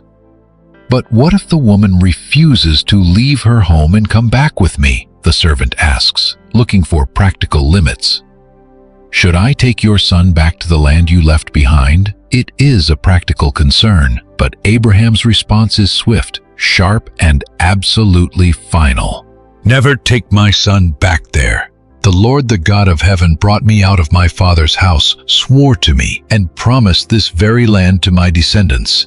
He will send his angel ahead of you, so you can find a wife for my son from that place." The old patriarch's absolute trust shines through. The God who first called him out will surely provide a wife for Isaac from Nahor. The divine hand that guided them through decades of wandering will not fail them now. The angel of the Lord will clear the path ahead. If the woman refuses to come, Abraham adds, "Then you are free from this oath. But whatever happens, do not take my son back there." Isaac must stay in Canaan, the promised ground, even if no bride can be found out there.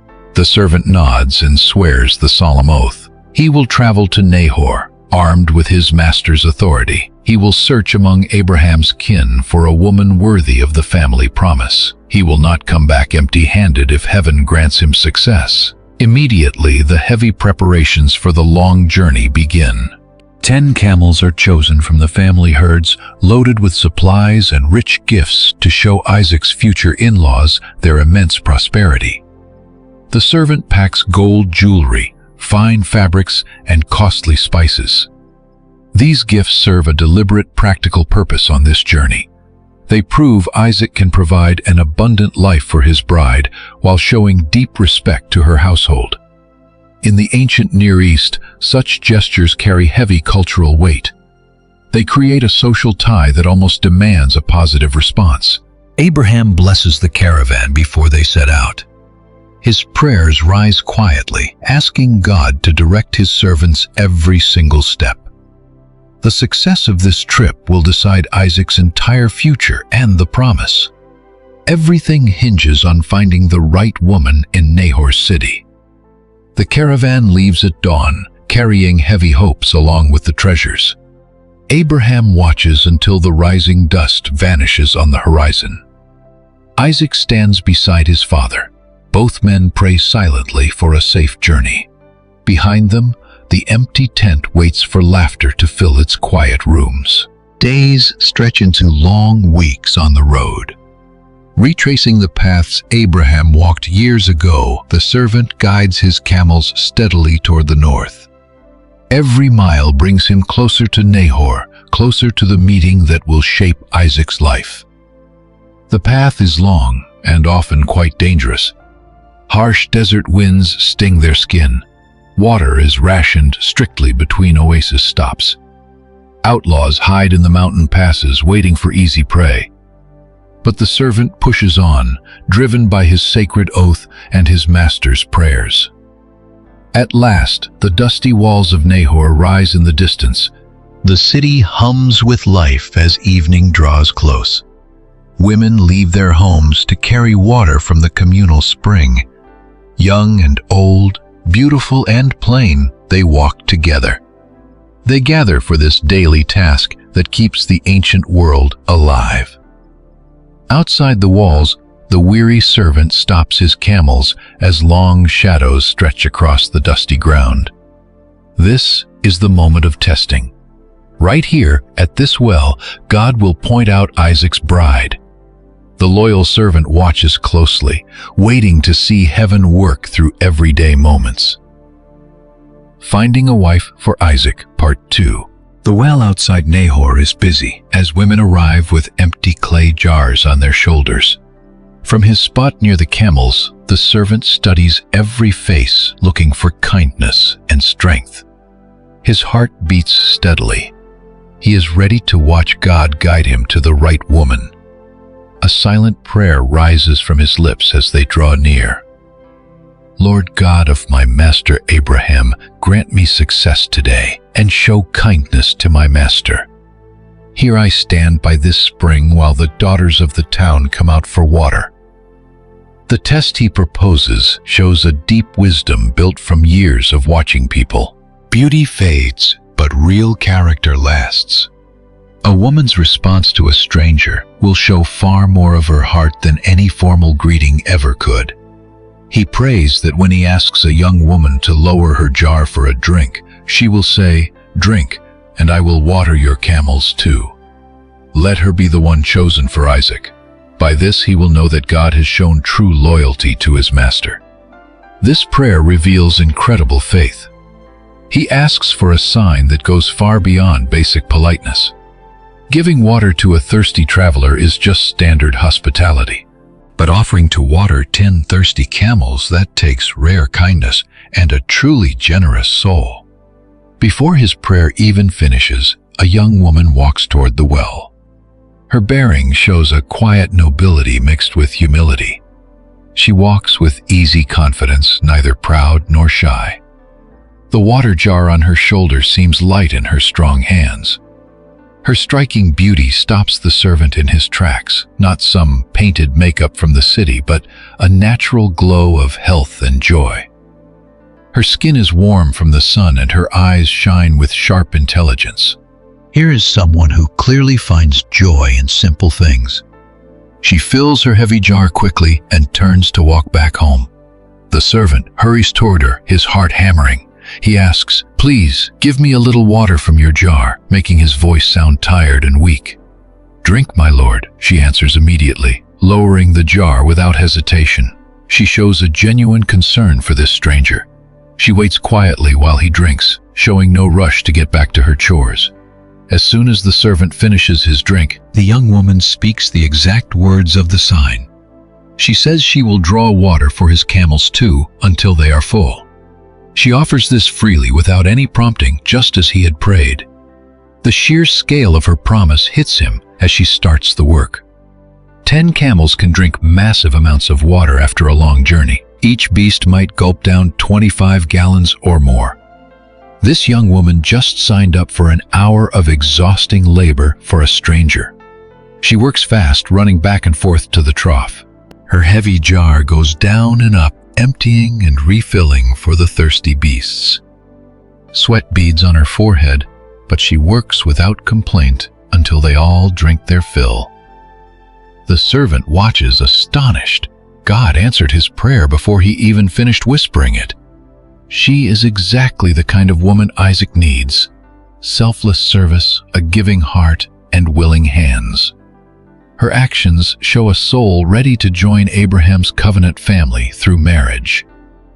Once the camels finish, the servant pulls out a gold nose ring weighing half a shekel and 2 gold bracelets weighing 10 shekels. This jewelry represents serious wealth, enough to feed a family for many months.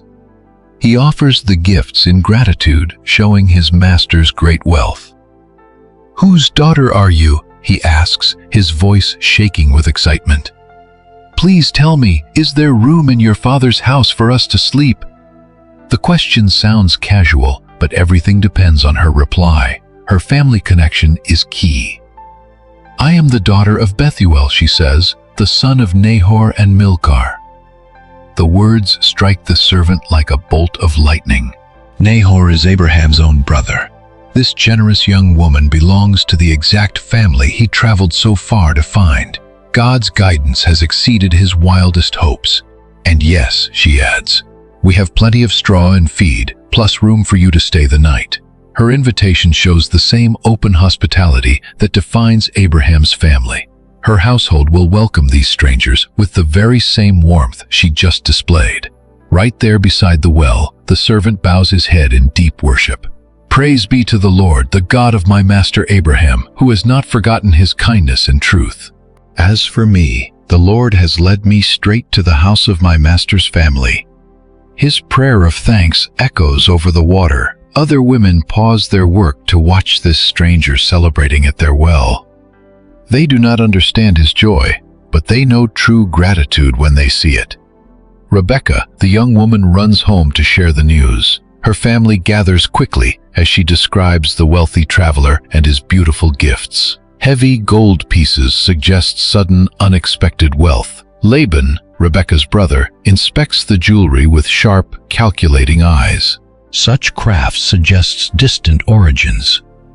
The weight points to a very wealthy owner. This stranger represents a massive opportunity for a profitable connection. "Come, you who are blessed by the Lord," Laban calls out at the well. "Why stand outside? I have made the house ready and a place for your camels." His welcome is warm, fueled by the promise of wealth. The servant follows Laban into the town. His camels are loaded with treasures that will soon serve a greater purpose. The house of Bethuel bustles with preparation: water for washing, food for a feast, and a comfortable place to sleep. Everything is offered with open arms, but the traveler refuses to eat until he explains his mission. The urgent task that brought him all the way to Nahor simply cannot wait for social pleasantries. Isaac's future hangs on the next few hours. Success depends entirely on how Rebekah's family receives him. He starts by declaring that he is Abraham's servant, then retells the whole journey from the very beginning. He describes his master's great wealth. The servant speaks of divine blessings on the household Sarah's passing, Isaac's heavy grief, and the exact prayer at the well. He lays bare the whole truth. Listening in utter amazement, the family is stunned. Even in Nahor, Abraham's name carries weight. Reports of his vast wealth and divine favor have traveled these ancient trade routes. Uniting with such a blessed family appeals deeply to their practical side. He finishes the story and asks his direct question: will they show kindness to his master? The traveler needs to know where to turn next. The moment of decision has arrived. Laban and Bethuel exchange a quiet, knowing look before speaking. This is clearly from the Lord. They admit they cannot oppose it. "Here is Rebekah. Take her and go," they say. "Let her marry your master's son, just as the Lord has commanded." Their consent comes almost too easily. The dazzling treasures and Abraham's stellar reputation made this choice incredibly easy. Yet the most crucial voice has yet to speak. Rebekah herself must decide if she will leave her homeland to marry a complete stranger in a distant world. With the betrothal sealed, the traveler presents even more gifts: shimmering jewelry and fine clothes for Rebekah, and costly treasures for her family. This display of wealth proves Isaac can provide for his bride. Ancient custom is strictly upheld. A great feast begins. The entire household gathers to celebrate this unexpected bond with Abraham. Wine flows freely as they toast to the young couple's future. The weary traveler plays his part politely, but his mind is already on the long road home. Dawn brings the moment of departure. Though his mission is technically successful, one critical question remains unanswered. Will Rebekah truly leave her family behind to marry Isaac? They had assumed her consent, but now she must decide for herself. Will you go with this man? Her family asks her directly. The heavy question hangs in the cool morning air. Everything rests on her answer. One young woman's choice decides the promise's future. She answers without hesitating. I will go. Just 3 simple words, yet they alter history. She commits to a man she has never met. Trusting in the very God who guides Abraham's family, Rebekah sets out. The long journey back to Canaan passes in a haze of anxious anticipation. Swaying to the camel's rhythmic gait, she watches the scenery slowly shift. Yet her thoughts stay locked on the mysterious man awaiting her. Her maidservants chatter excitedly about the journey, but Rebekah often falls silent, lost in deep contemplation. What will Isaac look like? How will he greet her? Will they find real love, or just the cold partnership of an arranged marriage? The questions multiply with each mile. Along the way, the servant shares stories of Isaac. He speaks of the young man's gentleness, his absolute devotion to his father, and his quiet resilience. But mere words can never fully capture someone's true character. Rebekah must discover Isaac's nature for herself. Fortunately, the caravan makes excellent progress across the familiar terrain. Wells provide plenty of water, and the weather holds. No bandits disrupt their path. It seems God is smoothing their way home, just as he guided them north. Divine favor clearly follows this match. As they draw closer and closer to Abraham's home territory, Rebekah's anxiety begins to spike. Soon she will meet her husband and the legendary patriarch himself. Abraham's formidable reputation echoes across the entire land. Kings respect him, merchants seek his favor. She is joining a household chosen by God. Evening approaches as they cross into the Negev region, where Isaac pastures his flocks. The old servant scans the horizon, searching for familiar landmarks. They should reach the camp before dark if their timing holds. Suddenly, the servant points toward a lone figure walking out in the distant fields. "Look, there is my master Isaac," the servant says in relief. "He's meditating in the field. This habit of evening reflection has led him right to this providential moment." Rebekah follows the servant's gaze and catches her very first glimpse of her husband. Even from afar, his steady posture suggests a quiet strength mixed with gentleness. He walks with calm, unhurried steps across his homeland. This is the man chosen to carry the promise. Her heart pounds as the distance closes. Isaac spots the approaching caravan and changes course his stride, filled with curiosity. He recognizes his father's servant, but wonders about the mysterious travelers and loaded camels. Realizing the approaching traveler is indeed Isaac, Rebekah quickly steps down from her camel and draws her veil close, honoring their ancient customs. Her modest gesture deepens the quiet drama of their meeting. Tradition must be respected. Isaac reaches the caravan just as the sun dips below the western horizon. Warm, golden light floods the desert, framing this momentous meeting. The servant eagerly shares his success, but Isaac's eyes are already fixed on the veiled woman standing nearby. "This is Rebekah," the old man announces, "daughter of Bethuel, whom God has chosen for you." Protocol is carefully followed, yet everyone present feels the profound weight of this moment. Destinies are colliding in the fading light. Quietly, Isaac steps toward Rebekah with deep respect. As she lifts her veil, their eyes meet for the absolute first time. Whatever passes between them in that silent gaze remains hidden in their hearts forever. Anyone watching can see Isaac's face soften instantly while Rebekah stands there in quiet acceptance. The servant begins to recount the long journey, the prayer by the well, Rebekah's generous heart, the family's blessing, and the gifts. Isaac listens, amazed by God's provision. Every detail shows God leading them. Isaac gently takes Rebekah's hand, sealing their betrothal by ancient custom. His touch is gentle but reassuring, offering her safety and warmth. She does not pull back. Instead, she lets him lead her toward the camp. Under the first evening stars, they walk side by side. Talking comes easily, as though they have known each other for years, not minutes.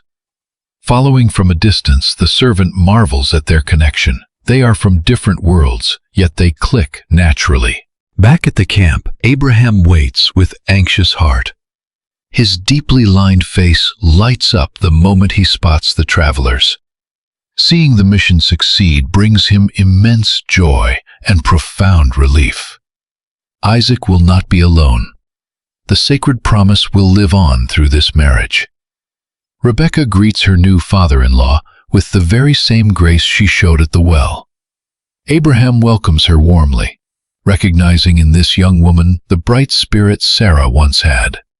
Finally, life and laughter return to a tent heavy with years of grief. Their wedding feast honors ancient traditions, but holds a much deeper meaning. This is far more than just two people coming together. It is the passing of God's sacred covenant with Abraham to the next generation. In their union, the promise finds a beautiful new hope. Isaac leads Rebekah into the tent of Sarah, which has stood empty since his mother died. This moment is deeply symbolic. New life enters where death once lingered. Hope replaces sorrow, and laughter fills the quiet spaces. Their wedding night begins a love story that will last decades. In Rebekah's companionship, Isaac finally finds comfort for the loss of Sarah, and Rebekah finds real purpose stepping into her role as the covenant wife. The very tent that once held the love of Abraham and Sarah now shelters the beginning of Isaac and Rebekah's journey. That same God who blessed the parents now pours favor on the children.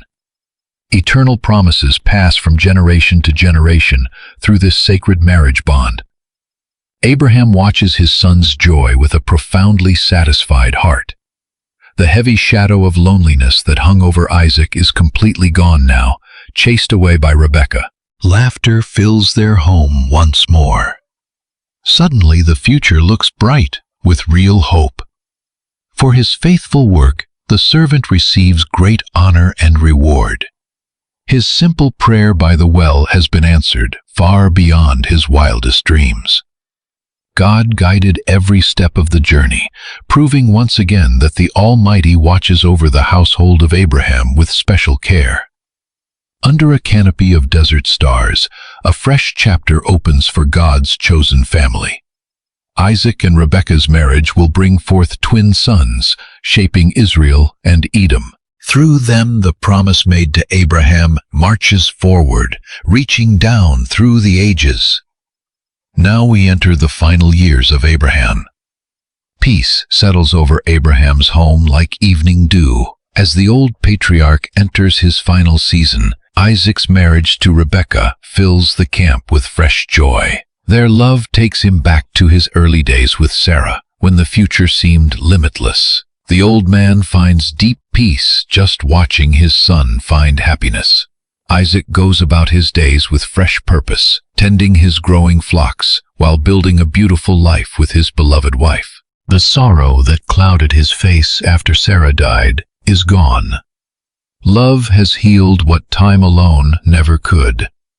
Rebekah brings vibrant energy and laughter back to a home that had grown quiet. Her presence fills the painful gaps left behind by Sarah. While honoring Isaac's mother, she gently shapes her own traditions and daily rhythms. During this season, Abraham takes a new wife himself. She is a woman named Keturah, offering gentle companionship in his older years. No one could ever replace Sarah, but she brings quiet conversation and care, easing the long days. Love looks different in different seasons. Soon children bless Abraham's marriage, with Keturah Zimran, and Joshan Midan, and Midian Ishbak, and Shua, 6 sons born to the old patriarch.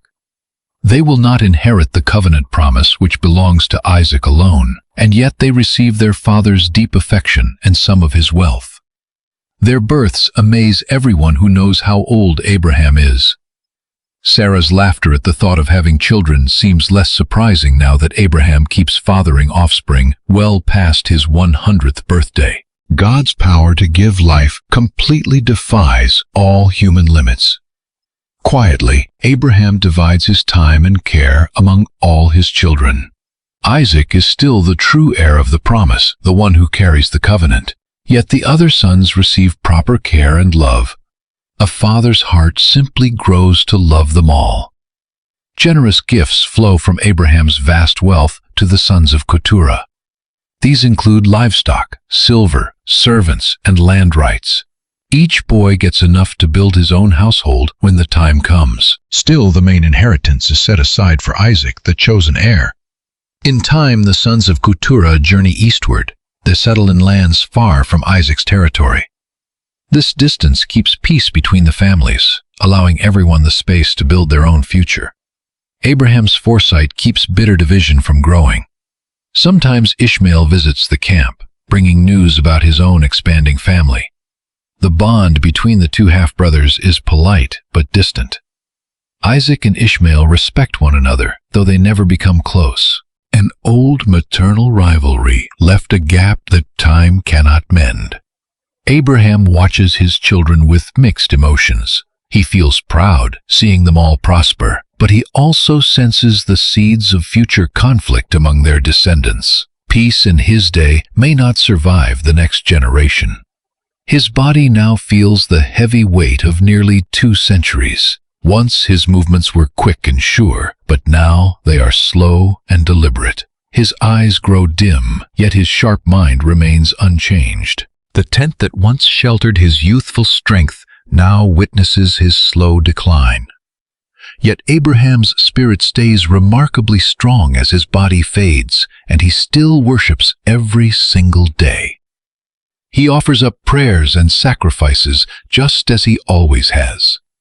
Decades of walking with God have only deepened his quiet faith.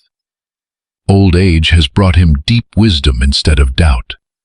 Travelers still seek his counsel on law and justice, drawn by a reputation for fairness that reaches far across the lands. Kings and low herdsmen, rich merchants and poor farmers alike, all respect his unique ability to settle disputes and make peace.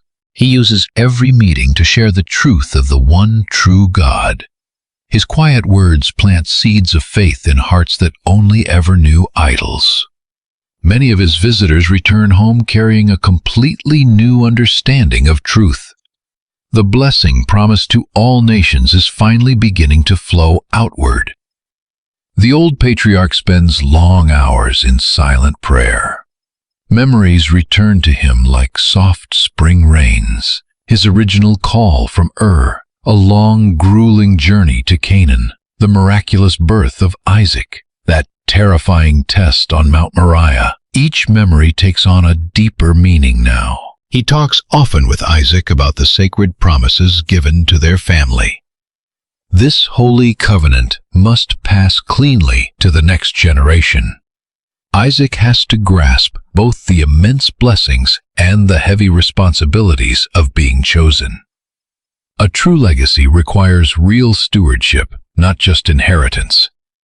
Rebecca listens closely, understanding her own vital role in this divine plan more each day. She carries the next generation of promise-bearers in her womb, even if she does not fully realize it yet.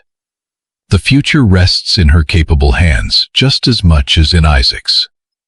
Now Abraham's prayers turn mostly to pure thanksgiving, rather than asking for things. God has fulfilled every promise far beyond what he ever imagined. The simple wandering shepherd from Ur is now the father of many nations. His descendants will indeed be as countless as the stars, owning the land of Canaan. God's faithfulness has stretched far beyond the limits of human belief. As his physical strength slowly slips away, Abraham finds deep peace in God's unchanging love. Death holds no fear for a man who has walked so close to the Almighty. The very same God who called him away from his homeland will now welcome him into eternal rest. His final months slip by quietly, surrounded by family. Isaac and Rebekah care for him with total tenderness. Keturah provides gentle nursing, while the younger children gather close to receive his final blessings. The tent fills with soft whispers and shared memories. Yet his legacy reaches far beyond this family circle. The desert wells he dug still offer cool water to travelers. Stone altars he built still mark the sacred ground where heaven touched earth. The treaties he made still bring peace between neighboring peoples. His influence will endure long after he is gone.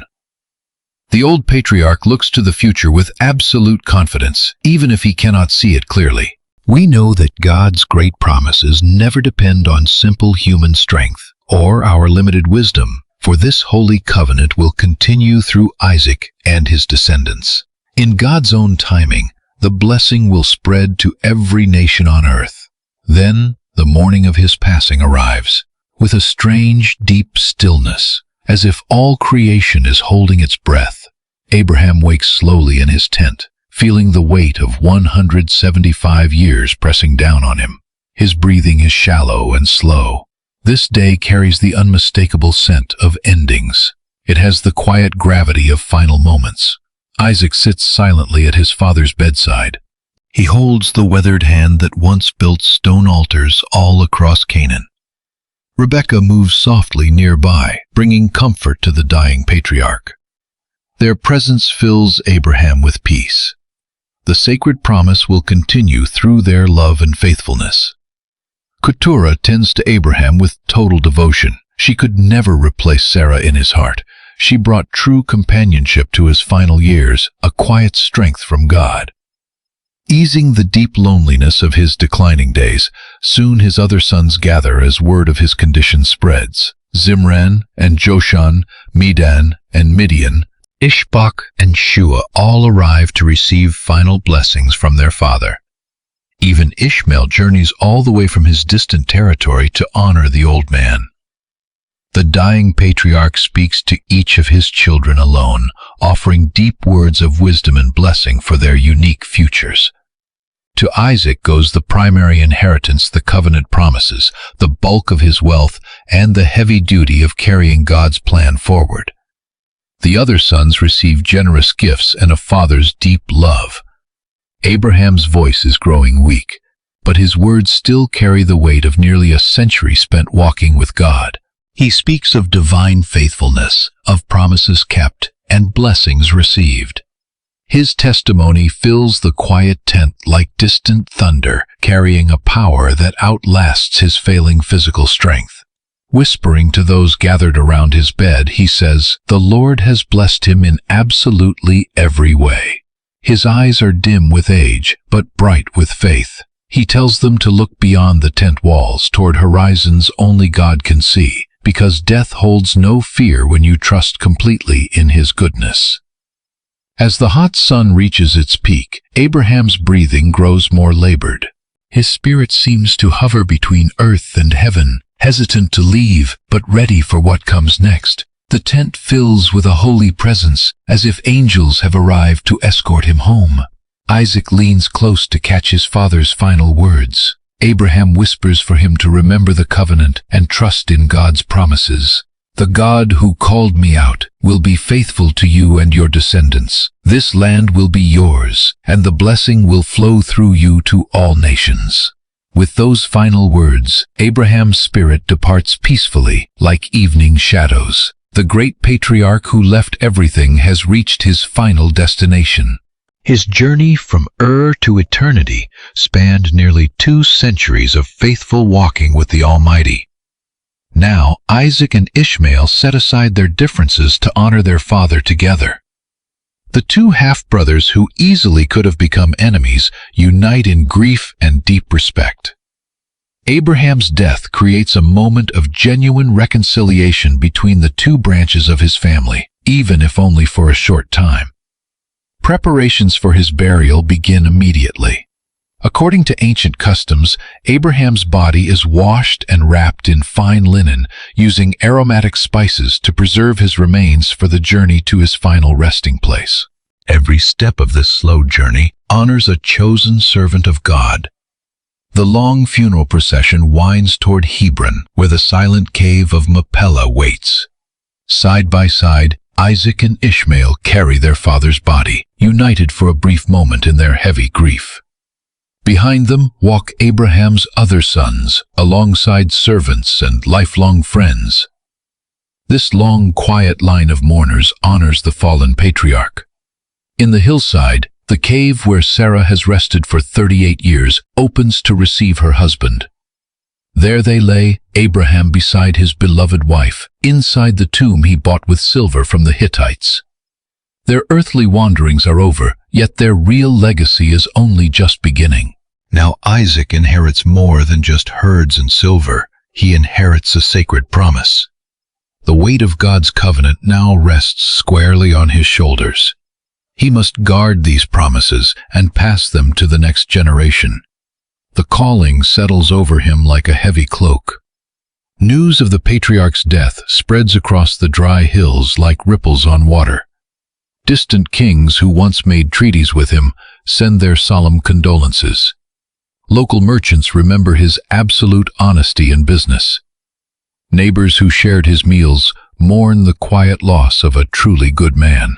Yet his deepest legacy does not live in human memory, but in the eternal promise of God.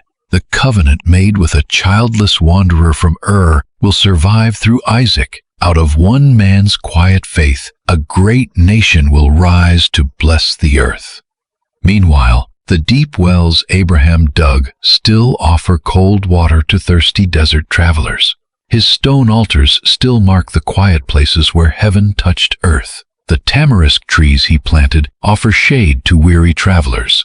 These practical contributions to the land endure alongside his spiritual legacy. Now, Isaac and Rebekah set up their tents at Beer Lahir, the well where Hagar met God.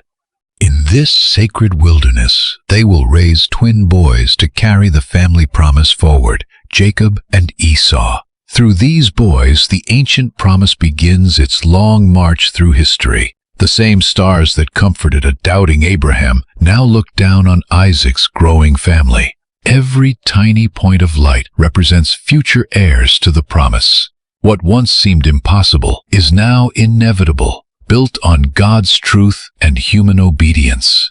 Abraham's story ends here, but the grand narrative continues. The God who called one man out of ancient darkness will use his children to bring light to the world. A promise made over a smoking altar will unfold in ways Abraham never could have dreamed. Under that vast desert sky where a lonely wanderer once counted stars and believed a new generation finally takes up the torch of faith. Armed with this heavy legacy, Isaac and Rebekah step quietly forward into an unknown future. They are guided by the very same hand that led their father into eternity. The cave of Machpelah holds Abraham's bones, but his presence spreads far beyond that limestone tomb. From kings and humble shepherds to prophets and seekers, millions will trace their spiritual family back to the man who dared to trust, leaving everything behind for a divine promise. Now Abraham's laughter echoes with Sarah's in the quiet place beyond death, where promises kept bring lasting joy. Their earthly struggles are finally over. But back on earth, their story marches on through Isaac, reaching down through the generations until a promised blessing touches every single corner of our world.